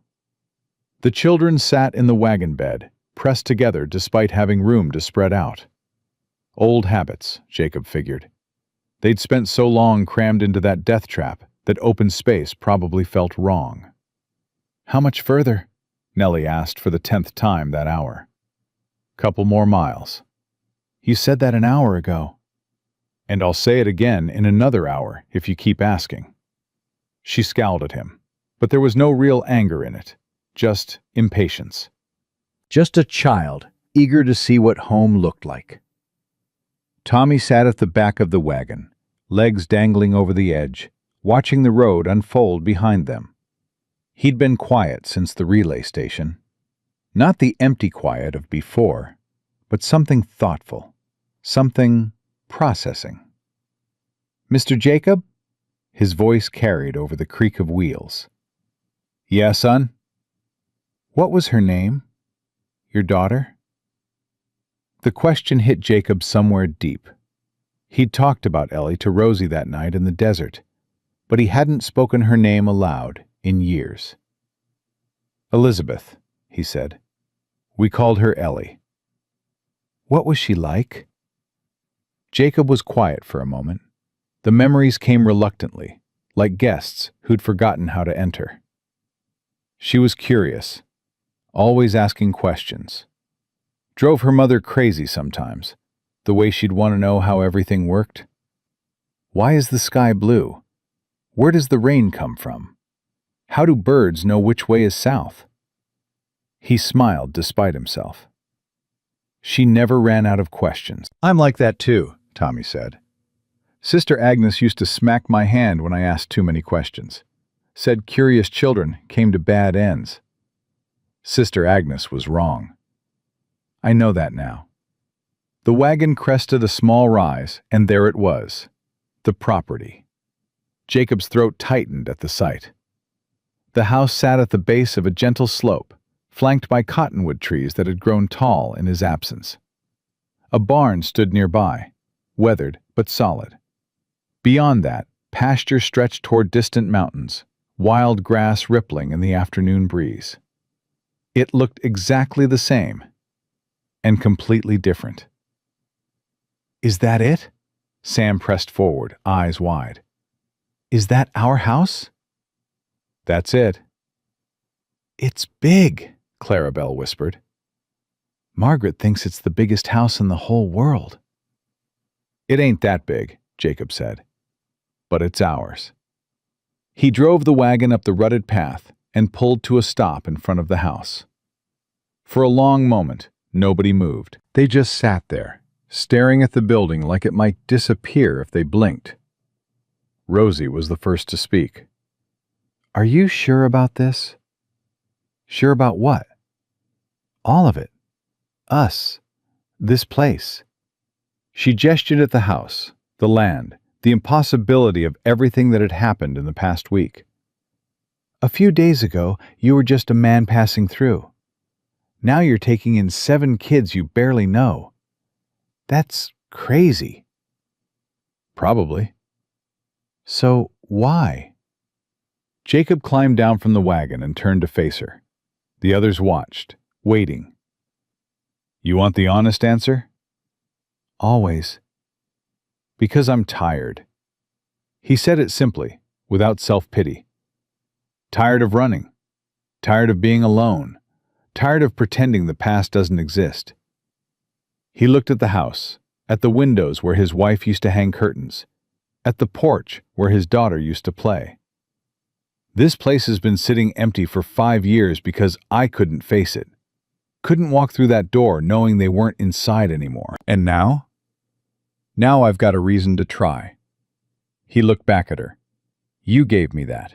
All of you. You gave me something to live for again. Rosie's eyes glistened. She blinked hard, then jumped down from the wagon. Well, come on then. Her voice was rough. Let's see this house. The others followed, tumbling out of the wagon like water from a broken dam. They raced toward the porch, pushing and shoving, their earlier fear forgotten in the rush of excitement.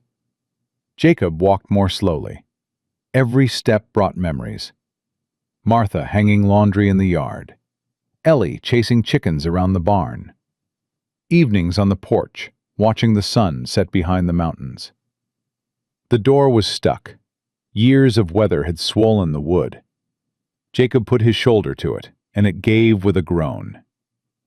Dust. That was the first thing. Dust covered everything, thick and gray, undisturbed for half a decade. Cobwebs hung from the ceiling. A mouse skittered across the floor and disappeared into a hole in the baseboard. But beneath the neglect, the bones were good. Solid walls, strong roof, a fireplace big enough to heat the whole house. It needs work, Jacob said. It's perfect. Emma Jane's voice was barely a whisper. She stood in the center of the room, turning slowly, taking it all in. It's the most perfect place I've ever seen. It's dirty, Nellie countered, and it smells like old socks. We can clean it. Henry was already rolling up his sleeves. I know how to clean. They made us clean at St. Catherine's every day. Me too, Sam added eagerly. I can sweep. I'm good at sweeping. Can I pick my room? Clarabelle tugged at Jacob's hand. Margaret wants to know if we can pick our rooms. Course you can. There's 3 bedrooms upstairs. Girls can have one, boys can have another. I'll take the 3rd. What about the attic? Tommy had found the stairs and was already climbing. Is there an attic? There's an attic, but it's probably full of... A shriek cut him off. Not fear. Delight. Books! Tommy's voice echoed down. There's books up here. Hundreds of them. Rosie looked at Jacob, one eyebrow raised. My wife was a reader, he said. Collected them her whole life. I couldn't bring myself to sell them. Can I? Tommy appeared at the top of the stairs, clutching a leather-bound volume to his chest. Can I really read them? All of them? They're yours now. All of yours. Tommy's face transformed. For the first time since the wagon, he looked like a child. A real child, with hope and joy and wonder in his eyes. Thank you, he breathed. Thank you, thank you, thank you. They spent the rest of the day cleaning. Jacob had forgotten how hard work could feel when it meant something. Every swept corner, every scrubbed surface, every window thrown open to let in fresh air. It all mattered. The children worked without complaint. Even Nellie, who'd grumbled about everything on the journey, threw herself into the task with fierce determination. You're going to wear a hole in that floor, Jacob told her as she scrubbed the same spot for the 3rd time. It's still dirty. It's clean enough. It ain't clean till I say it's clean. He didn't argue. By nightfall, the house was livable. Not pretty, not finished, but livable. Jacob built a fire in the fireplace while the children arranged themselves on blankets in the main room. They'd sleep together tonight, all of them. Tomorrow they'd sort out the bedrooms. I'm hungry, Sam said. I know. I'll ride into town tomorrow. Get supplies. What do we eat tonight? Jacob dug through the saddlebags he'd brought from the wagon. Jerky, hardtack, some dried apples. That's it? That's it. I've had worse, Rosie said, reaching for the jerky. Way worse. They ate in silence, passing the food around, taking small bites to make it last. Outside, the wind picked up, rattling the windows. Mr. Jacob? Clarabelle's voice came from somewhere in the bundle of blankets. Can you tell us a story? What kind of story? A happy one, about people who don't die. Jacob's chest tightened. He thought for a moment. All right. Once upon a time, there was a man who lost everything. His wife, his daughter, his reason for living. He wandered for years, alone and angry and broken. He thought he'd never feel whole again. That's not happy, Nellie interrupted. You said it would be happy. I'm getting there. Hush. Jacob shifted, pulling Sam closer when the boy shivered. One day, this man was riding through the desert when he found something. A wagon, broken down, abandoned. Inside were 7 children. They were hurt and scared and had been left to die. But they were alive. Against all odds, they were alive. The children were quiet now, listening. The man didn't know what to do. He was just one person. He didn't have much water, didn't have much food, didn't have much of anything. But he looked at those children and he saw something. Something he'd forgotten existed. What? Sam whispered. Hope. Jacob's voice softened. He saw hope. In their eyes, in their stubbornness, in the way they refused to give up even when everything said they should. And he realized that maybe, just maybe, saving them could save him too. Did it? It did. Jacob looked around at them, at these 7 broken children who'd somehow become his family. It saved him more than he ever thought possible. Silence.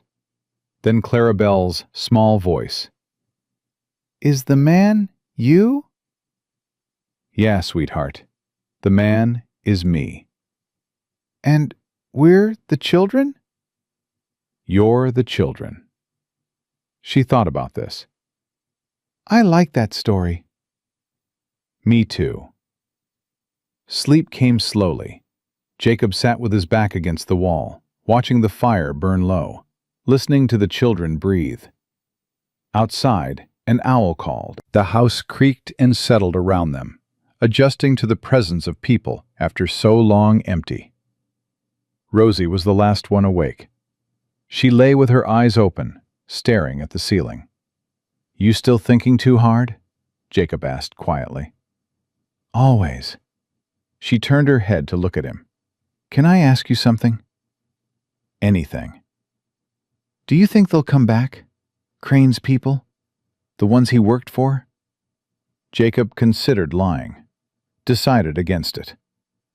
Maybe. Silas said he gave the marshals everything. But men like that, they've got resources, connections. Even with Crane locked up, there's no guarantee it's over.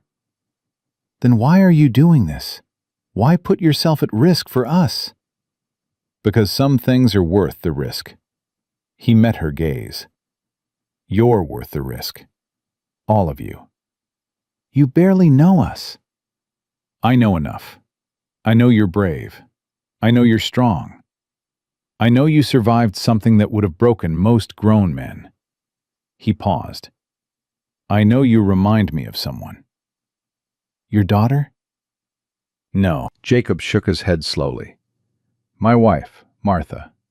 She had that same fire in her, that same refusal to quit no matter what life threw at her. She'd have liked you. Rosie was quiet for a moment. When she spoke again, her voice was smaller, younger. I don't remember my mother. Not really. Just flashes. The way she smelled, the sound of her voice when she sang. But I can't picture her face anymore.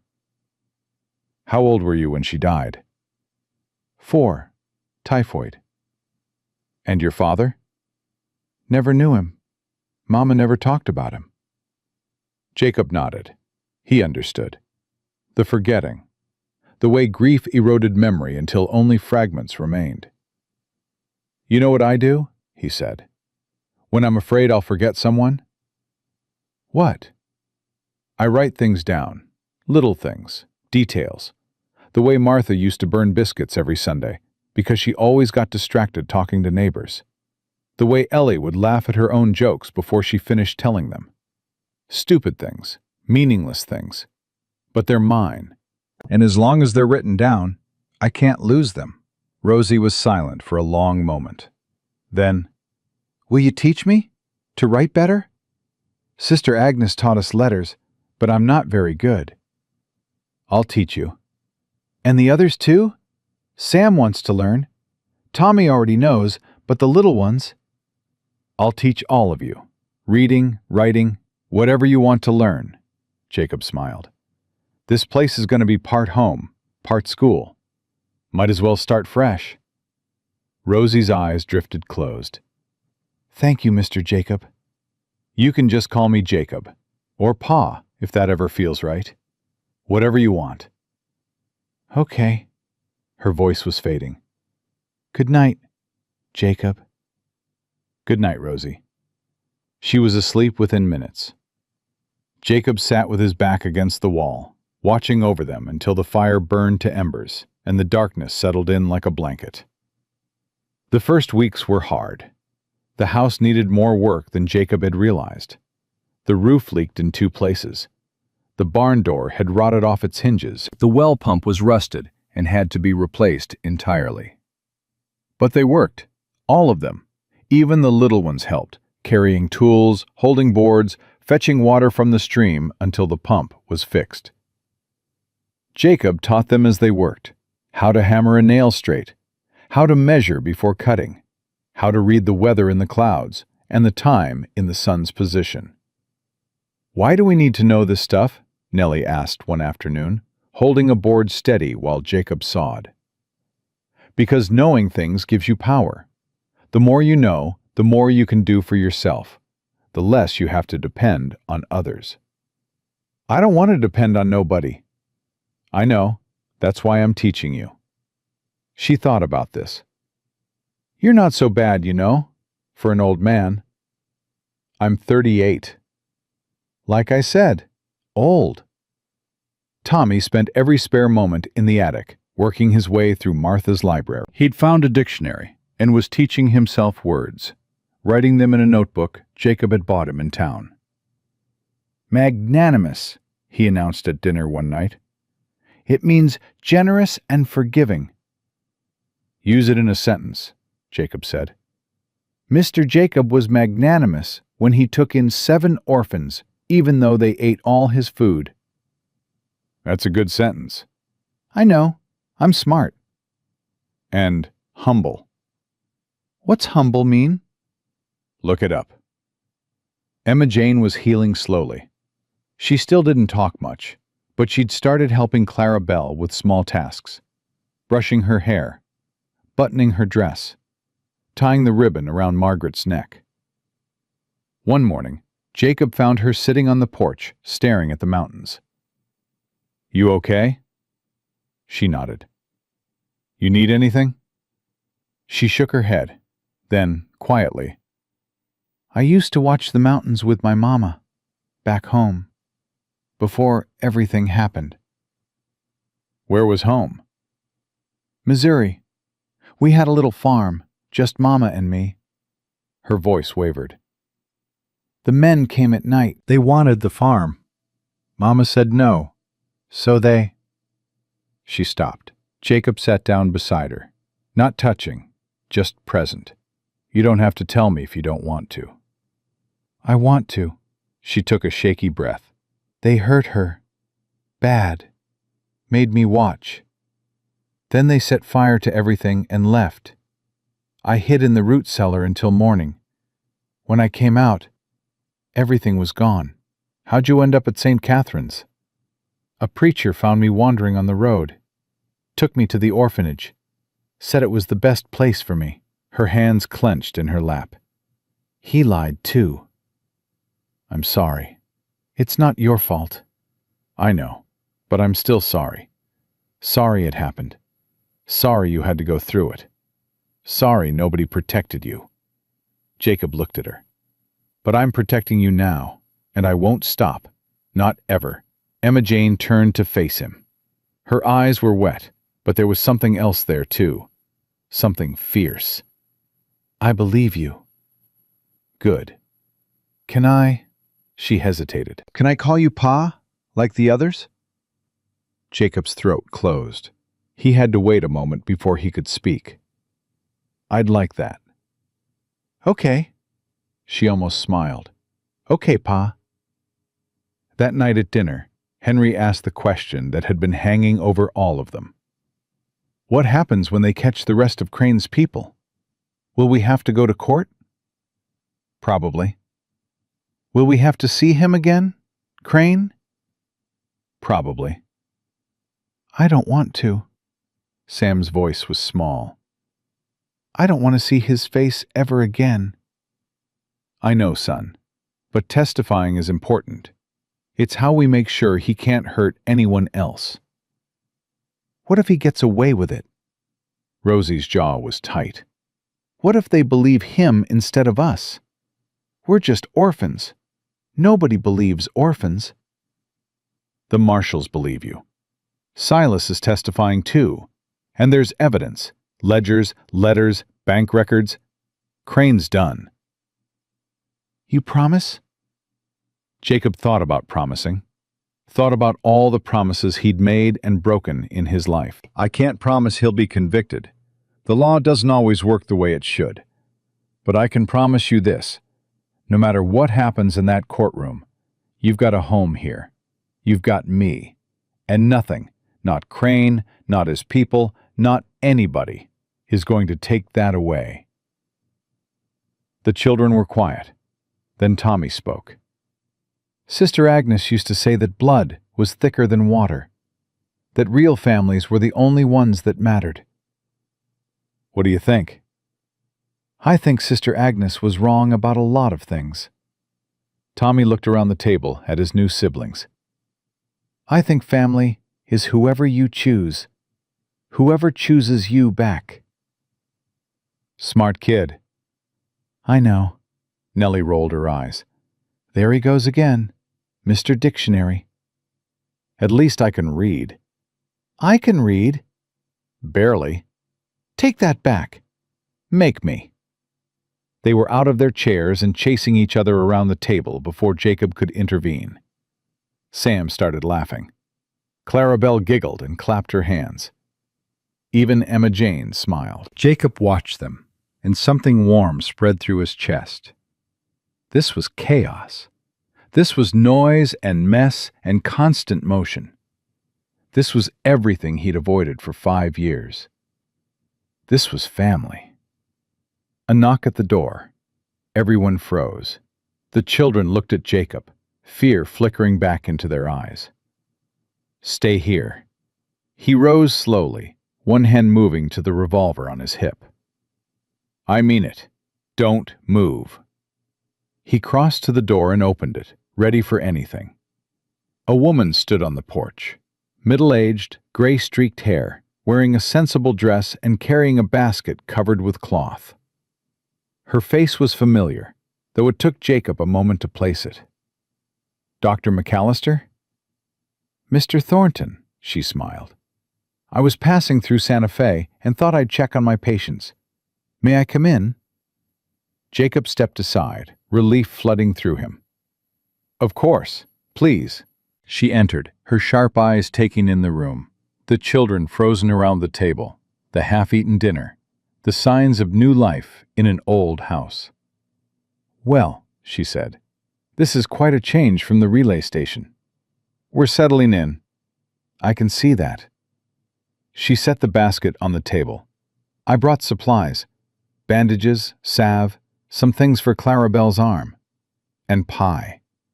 She lifted the cloth to reveal a golden crust. Apple, my grandmother's recipe. Sam's eyes went wide. Real pie? Real pie. I ain't never had real pie before. Then you're in for a treat. They ate the pie together, all of them crowded around the table, and Jacob watched Dr. McAllister examine each child with gentle efficiency. She checked Clarabelle's arm, listened to Emma Jane's breathing, pronounced them all healing nicely. "You've done well," she told Jacob quietly, while the children fought over the last slice. "Better than well. These children look healthier than they did a week ago. They're strong. They have someone who cares about them. That makes all the difference." Jacob looked at his family, his strange, cobbled-together, impossible family. "Yeah," he said softly. "I reckon it does." Dr. McAllister left the next morning, but not before pressing a letter into Jacob's hand. "From Silas Blackwood. He asked me to deliver it." Jacob waited until she was gone before opening it. The handwriting was rough, uneven, the hand of a man who rarely wrote. "Thornton, the trial starts next month. Crane's lawyers are fighting hard, but the evidence is solid. I've given my testimony already. The marshals say it's enough to hang him twice over. I wanted you to know. I've been thinking about what that boy said, Tommy, about lies and promises. I spent 20 years telling myself nothing mattered. Turns out I was lying to myself most of all. I don't know if there's redemption for men like me. Probably not. But I'm going to spend whatever time I have left trying to find out. Take care of those children. They deserve better than what the world gave them. So do you." Silas Jacob folded the letter and tucked it into his pocket. "Who is that from?" Rosie asked. "An old friend." "Silas?" "Yeah." "Is he okay?" Jacob thought about the man he'd met in the desert, the emptiness in his eyes, the way something had cracked when Tommy asked him why he lied. "I think he's trying to be." Rosie nodded. She understood. They all did. Some wounds took longer to heal than others. Some never healed at all. But you kept trying anyway. That was all any of them could do. The trial came faster than any of them expected. A marshal rode up to the house on a Tuesday morning, dust still settling behind his horse, a summons in his hand. Jacob read it twice before folding it into his pocket. "When do we leave?" Rosie asked. She'd been watching from the porch, her face tight with something between fear and determination. 3 days. Trial starts Monday in Tucson. All of us? All of us. That night, Jacob gathered them around the fireplace. The evenings had turned cool, autumn creeping in from the mountains, and they'd fallen into the habit of sitting together after dinner. Tommy would read aloud from one of Martha's books while the others listened. Clarabelle would brush Margaret's yarn hair. Sam would lean against Jacob's side, half asleep before the chapter ended. But tonight, there was no reading. Tonight, they talked. "I need you to understand something," Jacob said. "What happens in that courtroom? It's going to be hard. They're going to ask you questions, make you remember things you'd rather forget. The lawyers for Crane, they're going to try to confuse you, trip you up, make you look like liars." "We ain't liars," Nellie said fiercely. "He's the liar, him and that fake preacher caller." "I know, but the law doesn't always see things clear. That's why I need you to tell the truth, all of it, even the parts that hurt." Emma Jane's hand found his. She'd grown bolder in the weeks since arriving, more willing to reach out, to connect. The nightmares still came, but less often now. "Will you be there?" she asked quietly. "The whole time?" "The whole time. I ain't leaving your side." "Promise?" "Promise." Tommy closed the book he'd been holding. I've been thinking about what I want to say when they ask me about Crane.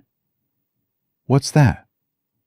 I want to tell them about the wagon, about how dark it was, about how we could hear the others dying and couldn't do nothing to help them. His voice was steady, but his hands trembled. I want them to know what it felt like to believe you're gonna die and nobody's coming to save you. That's good, Tommy. That's exactly what they need to hear. And then I want to tell them about you. Tommy looked up, meeting Jacob's eyes. About how you opened that wagon and didn't run. About how you fought for us even when you were outnumbered. About how you carried Emma Jane for miles when she was burning with fever. Tommy, they need to know that part too. They need to know that one person can make a difference. That it only takes one person deciding to do the right thing. Jacob's throat tightened. He didn't trust himself to speak. He's right, Rosie said. If you hadn't found us, we'd all be dead. Or worse, working in some mine until our bodies gave out. Her jaw set. I'm going to tell them everything. Every detail. Every name I can remember. And when I'm done, they're going to know exactly what kind of monster Malachi Crane really is. They left for Tucson on Friday. The journey took 2 days by wagon, and Jacob used the time to prepare them. He asked questions like a lawyer would, pushing them to be specific, to stay calm, to stick to the facts even when emotions ran high. Henry handled it best. At 12, he had a steadiness about him that belied his age. He answered each question directly, without embellishment, his voice never wavering. You're gonna do fine, Jacob told him. Just like that. Don't let them rattle you. I won't. Henry paused. Pa? It was the first time he'd used the word. Jacob felt something crack open in his chest. Yeah, son? Whatever happens in that courtroom, I want you to know. These past weeks, living with you, with all of them, he gestured at the other children. It's been the best time of my life. Even with everything that came before. Even with all of it. Mine too, Henry. Mine too. The courtroom was smaller than Jacob expected. Wooden benches, a raised platform for the judge, a witness stand that looked too big for the children who would sit in it. Spectators packed the gallery, drawn by newspaper stories about the desert orphans and the man who'd saved them. Crane sat at the defendant's table, flanked by 2 lawyers in expensive suits. He looked different without the preacher's collar, smaller somehow, ordinary. When he saw the children file in, something flickered across his face. Not remorse, not fear, just calculation, like he was still trying to figure out how to turn this to his advantage. Don't look at him, Jacob murmured to Clara Bell, who had frozen at the sight of the man. Look at me. That's it. Just look at me. She nodded, clutching Margaret so tight the stitches strained. The trial lasted 4 days. Tommy testified first. He sat in the witness stand, his feet barely touching the floor, and told his story with the same quiet intensity he brought to everything. The courtroom went silent as he described the darkness inside the wagon, the sounds, the smells, the feeling of bodies growing cold beside him. And when Mr. Thornton opened that wagon, the prosecutor asked, what did you think? Tommy considered the question. I thought I was dreaming. I thought I died and this was what came after. Because nobody saves kids like us. That's what I believed. He paused. I don't believe that anymore. Crane's lawyers tried to trip him up, suggested his memory was faulty, implied the children had exaggerated their suffering for sympathy. Tommy didn't waver. I know what I saw, he said simply. I know what happened, and nothing you say is going to change that. Rosie was next. She attacked the questions like they were enemies to be defeated, her voice sharp, her eyes blazing. When Crane's lawyer suggested that perhaps the children had misunderstood the situation, that they were being transported to legitimate families, and the wagon incident was simply an accident, Rosie laughed. An accident? She leaned forward. He looked us in the eyes and promised us homes, promised us mothers and fathers who wanted us. Then he locked us in a box and left us to die in the sun. That ain't an accident. That's murder. Objection. Overruled. The witness may continue.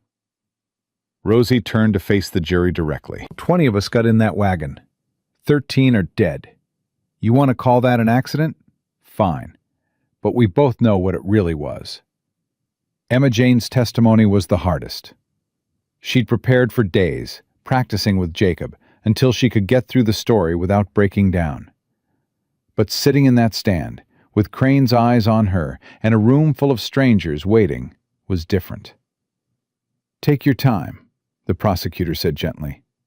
There's no rush. Emma Jane looked at Jacob. He nodded. I'm here. You can do this. She turned back to the courtroom and began to speak.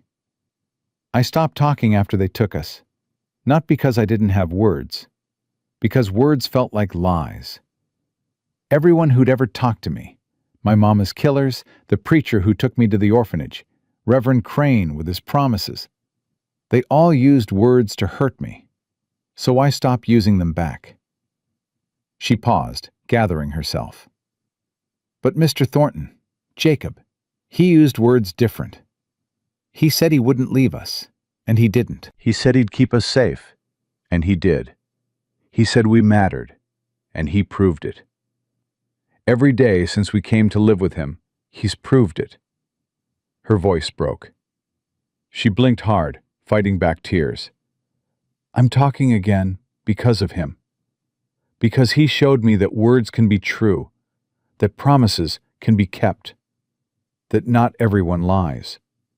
She looked directly at Crane for the first and only time. You stole something from me, from all of us. You stole our trust, our hope, our belief that the world could be good. Her voice steadied. But you didn't steal everything. We're still here. We're still alive. And we're going to keep living long after you're gone. The gallery erupted. The judge had to bang his gavel for a full minute to restore order. Silas Blackwood testified on the third day. He'd come from wherever he'd been hiding, looking older than Jacob remembered, like the weight of his sins had finally caught up with him. He told the jury everything. Names, dates, amounts paid, routes used. He described the network Crane had built, the buyers who purchased children from mines and ranches, and worse. He named politicians and businessmen who'd looked the other way in exchange for bribes. When he finished, the courtroom was silent. Why? Crane's lawyer demanded on cross-examination. Why are you betraying your former associates? What do you hope to gain? Silas looked at him with those empty eyes that weren't quite so empty anymore. A 10-year-old boy asked me why I lied to him. I couldn't answer. Spent my whole life telling myself nothing mattered, and a child with nothing, no home, no family, no future, showed me I was wrong. He turned to look at the jury. I can't undo what I've done, can't bring back the children who died, but I can tell the truth now. I can make sure the ones responsible answer for it. Including yourself? Including myself. Jacob testified last. He told them about finding the wagon, about the smell that hit him before he saw what was inside, about pulling out bodies and laying them in the dirt because he couldn't leave them tangled with the living. He told them about the ride through the desert, Emma Jane burning with fever in his arms, the children taking turns walking because there wasn't room on the travois for all of them. He told them about Crane and his men, about Silas Blackwood, about standing alone against 4 armed murderers with nothing but a half-empty revolver and the stubborn refusal to let these children die. "Why?" the prosecutor asked. "Why risk your life for strangers?" Jacob thought about the question, about all the answers he could give. "Because they weren't strangers," he said finally. "Not really. They were children who needed help. And I was there.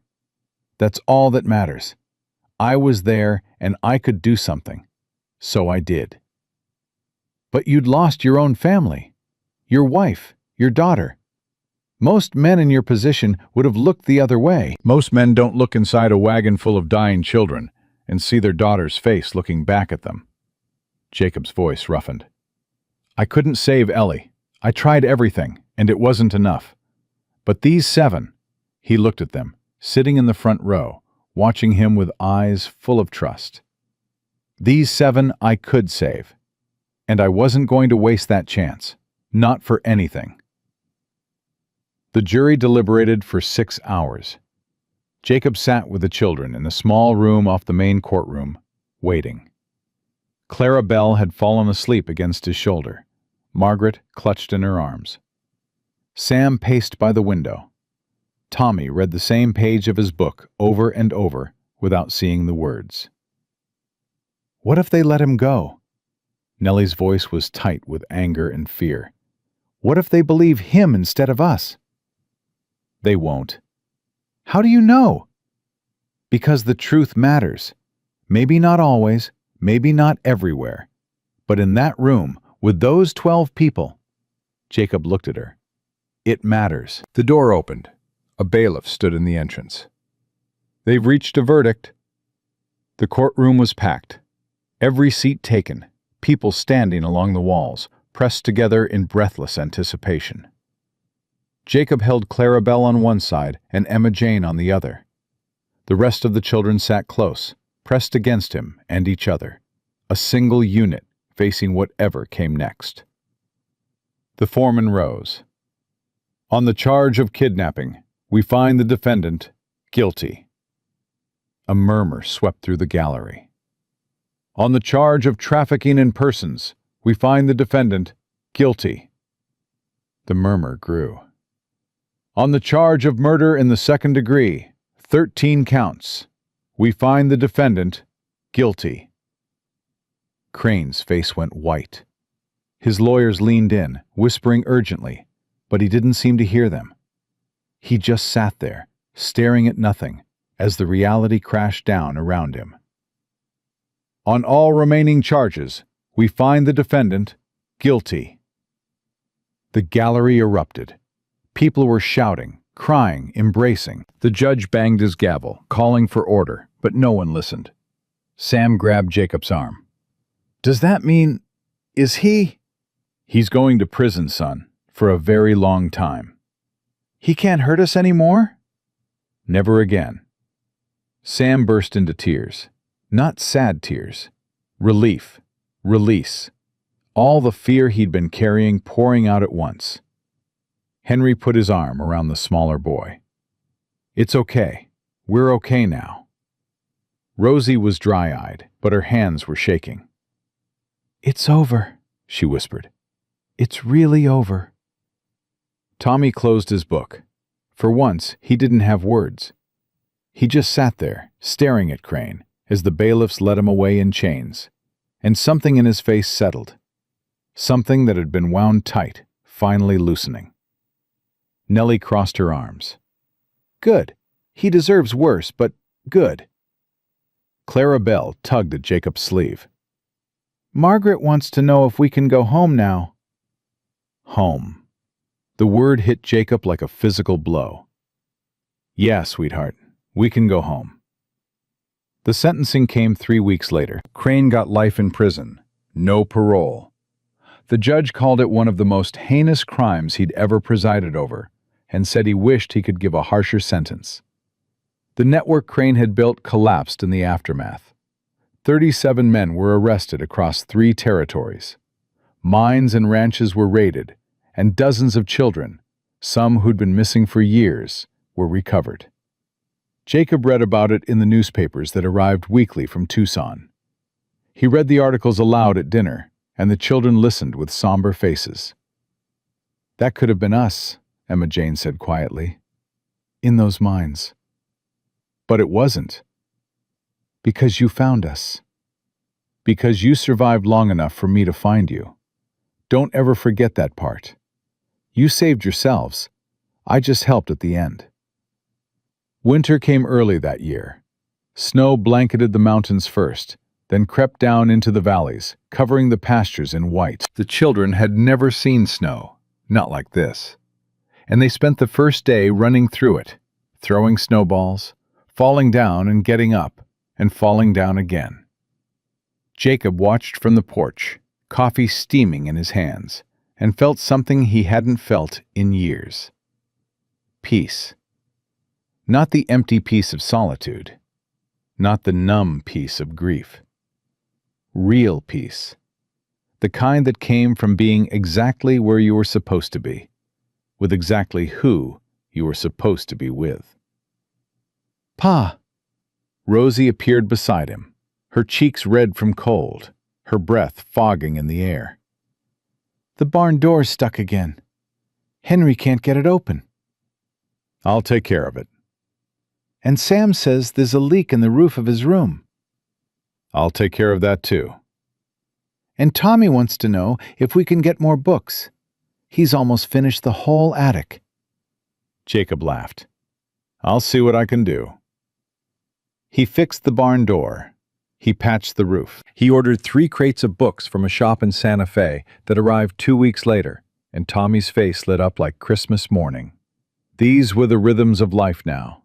Small problems with small solutions. Daily tasks that built into something larger. A family, growing and changing and becoming itself. Spring came. Clarabelle's arm had healed completely, though it ached sometimes when rain was coming. Emma Jane had started talking more, her voice growing stronger each day, her laughter ringing through the house like music. Sam had shot up 3 inches over the winter and was constantly hungry. Nellie had mellowed slightly, still fierce, still quick to anger, but with an underlying gentleness that showed itself when she thought no one was watching. Henry had become Jacob's right hand on the farm, learning to ride, to rope, to do the 100 small things that kept a ranch running. He was nearly 13 now, almost a man, but still young enough to need guidance. Tommy never stopped reading. He'd moved beyond the attic library and was now borrowing books from anyone who'd lend them. He talked about becoming a lawyer someday, or maybe a writer. Jacob told him he could be both if he wanted. And Rosie. Rosie had become something like a second mother to the younger ones, though she'd just turned 12. She organized their chores, mediated their arguments, made sure everyone was fed and clothed and where they were supposed to be. Jacob didn't know what he'd do without her. "You work too hard," he told her one evening as she finished washing the dinner dishes. "Somebody's got to." "I'm serious. You're 12 years old. You should be playing, not managing a household." She turned to face him, dish towel in hand. "I like managing. It makes me feel useful. Like I matter." "You'd matter even if you didn't do anything." "I know." She smiled, really smiled, the way she rarely had when he first met her. "But this is who I am, Pa. I take care of people. It's what I'm good at."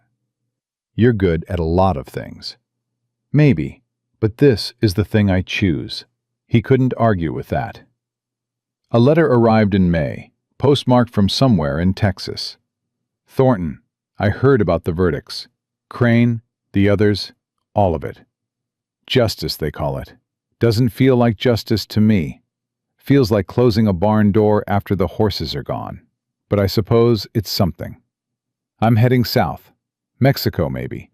Or further. Haven't decided. There's a lot of world I haven't seen, and not much keeping me in this one. I think about those children sometimes. About Tommy and that question he asked me. I still don't have a good answer. Maybe I never will. But I'm trying. That's more than I could say a year ago. Take care of them, Thornton. Take care of yourself. Silas Jacob folded the letter and put it with the others he'd saved. Someday, when Tommy was older, he'd show them to him. Let him know that his words had meant something. That they'd changed a man who'd thought himself beyond changing. The first anniversary of their rescue fell on a sweltering July afternoon. Jacob didn't plan anything. Didn't think the children would want to remember. But that morning, Rosie appeared in his doorway with the others behind her. "We want to do something," she said. "For the ones who didn't make it." "What did you have in mind?" "A memorial. Something permanent, so they're not forgotten." They spent the day building it together. A stone cairn on the hill behind the house, where you could see the mountains in every direction.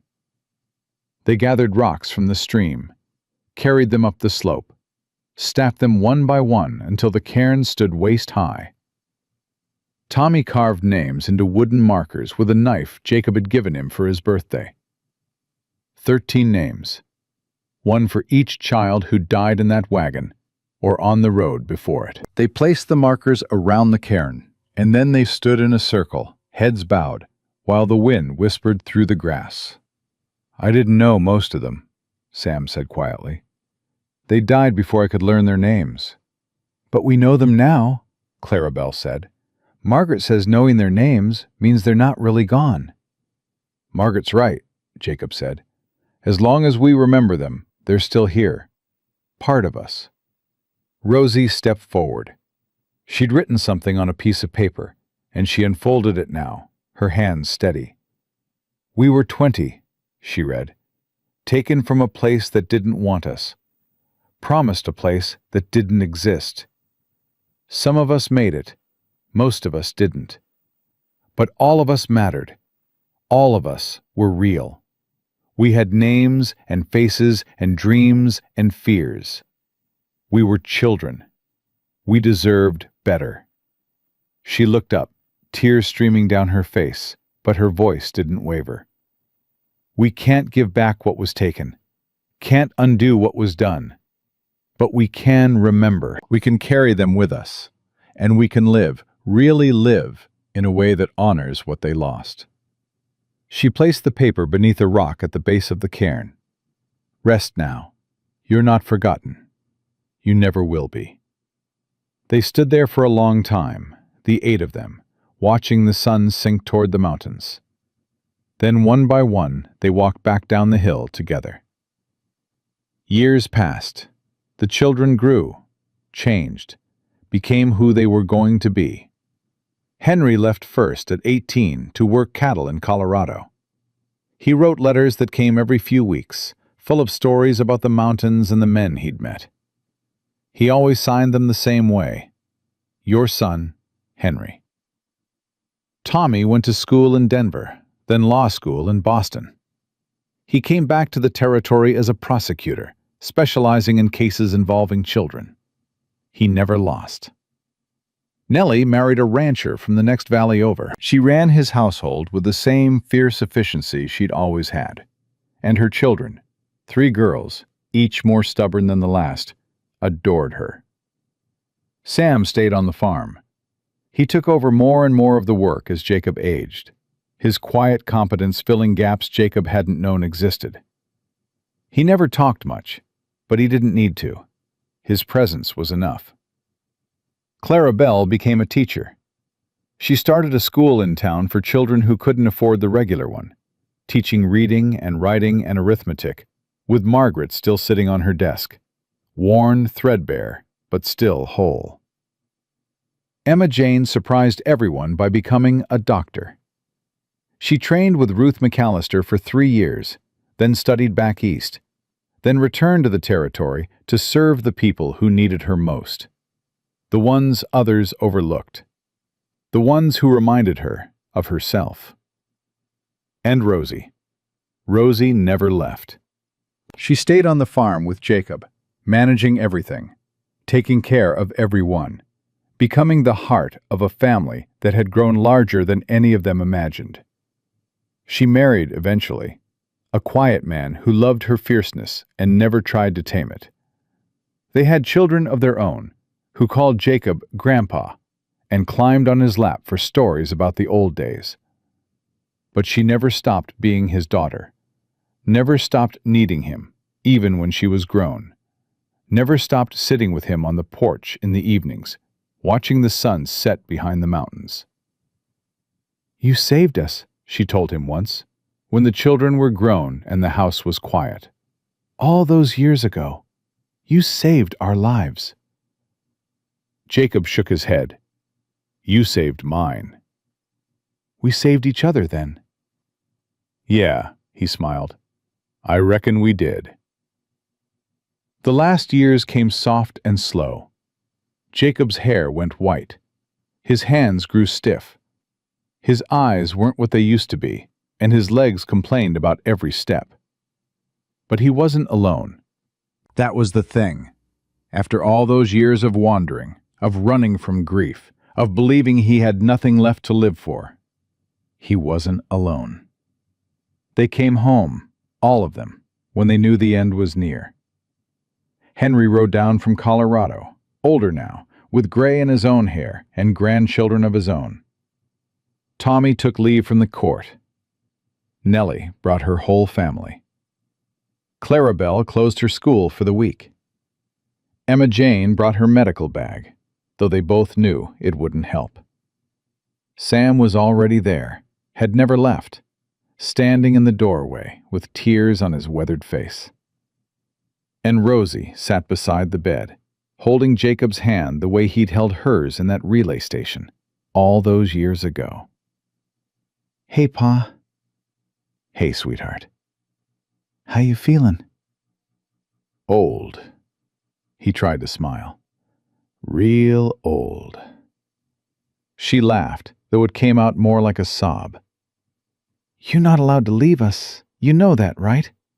It's not permitted." "Don't think I get much say in the matter." "You never did listen to the rules. Never saw the point." The others gathered close. 7 faces, older now, marked by time and life and everything that had happened since that wagon in the desert. But still the same. Still his. "I need you to know something," Jacob said. His voice was fading, but they leaned in to hear. "That day I found you, that was the best day of my life, bar none. Everything good that came after started right there." "Pa," Emma Jane's voice broke. "Let me finish. I spent 5 years running from grief. Thought I'd lost everything that mattered. Then I opened that wagon and found 7 reasons to keep living." His eyes moved from face to face. "You gave me that. Every one of you. You gave me a reason to exist." "You gave us the same thing," Tommy said quietly. "You gave us a future. A real one. Not the one Crane planned for us." "Reckon we're even then." "Reckon we are." Silence fell over the room. Outside, the wind moved through the cottonwoods, the same trees that had sheltered them all those years ago. "Pa?" Clarabelle's voice, still soft, still gentle, even now. "Margaret wants you to know something." "What's that, sweetheart?" She held up the rag doll, faded now, worn through in places, held together by decades of careful stitching. "She says you were an angel after all. She was right all along." Jacob smiled, really smiled, the way he hadn't in days. "You tell Margaret I'm grateful for the compliment, but angels don't get this lucky." "What do you mean?" "I mean," he looked at them, his children, his family, the 7 broken people who had somehow made him whole. "I mean, nobody deserves this much love, but I got it anyway. And that's the only miracle I ever needed." His eyes closed, his breathing slowed, and surrounded by the family he'd built from nothing, Jacob Thornton let go. They buried him on the hill, beside the cairn they'd built for the children who didn't make it. It seemed right, somehow. He'd spent his life carrying them, and now he could rest with them. The whole territory turned out for the funeral. Settlers and ranchers and townspeople, many of them children he'd helped over the years, now grown with families of their own. They came because he'd mattered, because he'd made a difference, because he'd proven, again and again, that one person could change the world just by refusing to look away. Rosie spoke at the graveside. "My father wasn't perfect," she said. "He burned biscuits and couldn't carry a tune, and once got lost going to town because he was too stubborn to ask directions." A ripple of laughter moved through the crowd. "But he was ours, and we were his. And for 30 years, he showed us what family really means. Not blood, not obligation, just love. Pure, stubborn, impossible love." She paused, looking at her siblings, at their children, at the life that had grown from that terrible day in the desert. "He used to say he couldn't save everyone, used to carry guilt for the ones who didn't make it. But I want him to know, wherever he is, that he saved enough. He saved us. And we're going to spend the rest of our lives proving he was right to try." She placed a handful of dirt on the coffin. "Rest now, Pa. You earned it." One by one, the others followed. Henry, Tommy, Nellie, Sam, Clara Bell, Emma Jane. 7 children who weren't children anymore, saying goodbye to the man who had made them a family. Then they walked back down the hill together, the same way they'd done all those years ago. And the sun set behind the mountains, painting the sky in shades of gold and crimson, as the wind whispered through the grass, and the world turned on. Some stories end in tragedy. Some end in triumph. This one ended the only way it could, with 7 people standing together, carrying the memory of a man who had found them when they needed finding, saved them when they needed saving, and loved them when they needed loving most. Jacob Thornton was gone, but what he built remained, and in the end, that was enough. That was everything.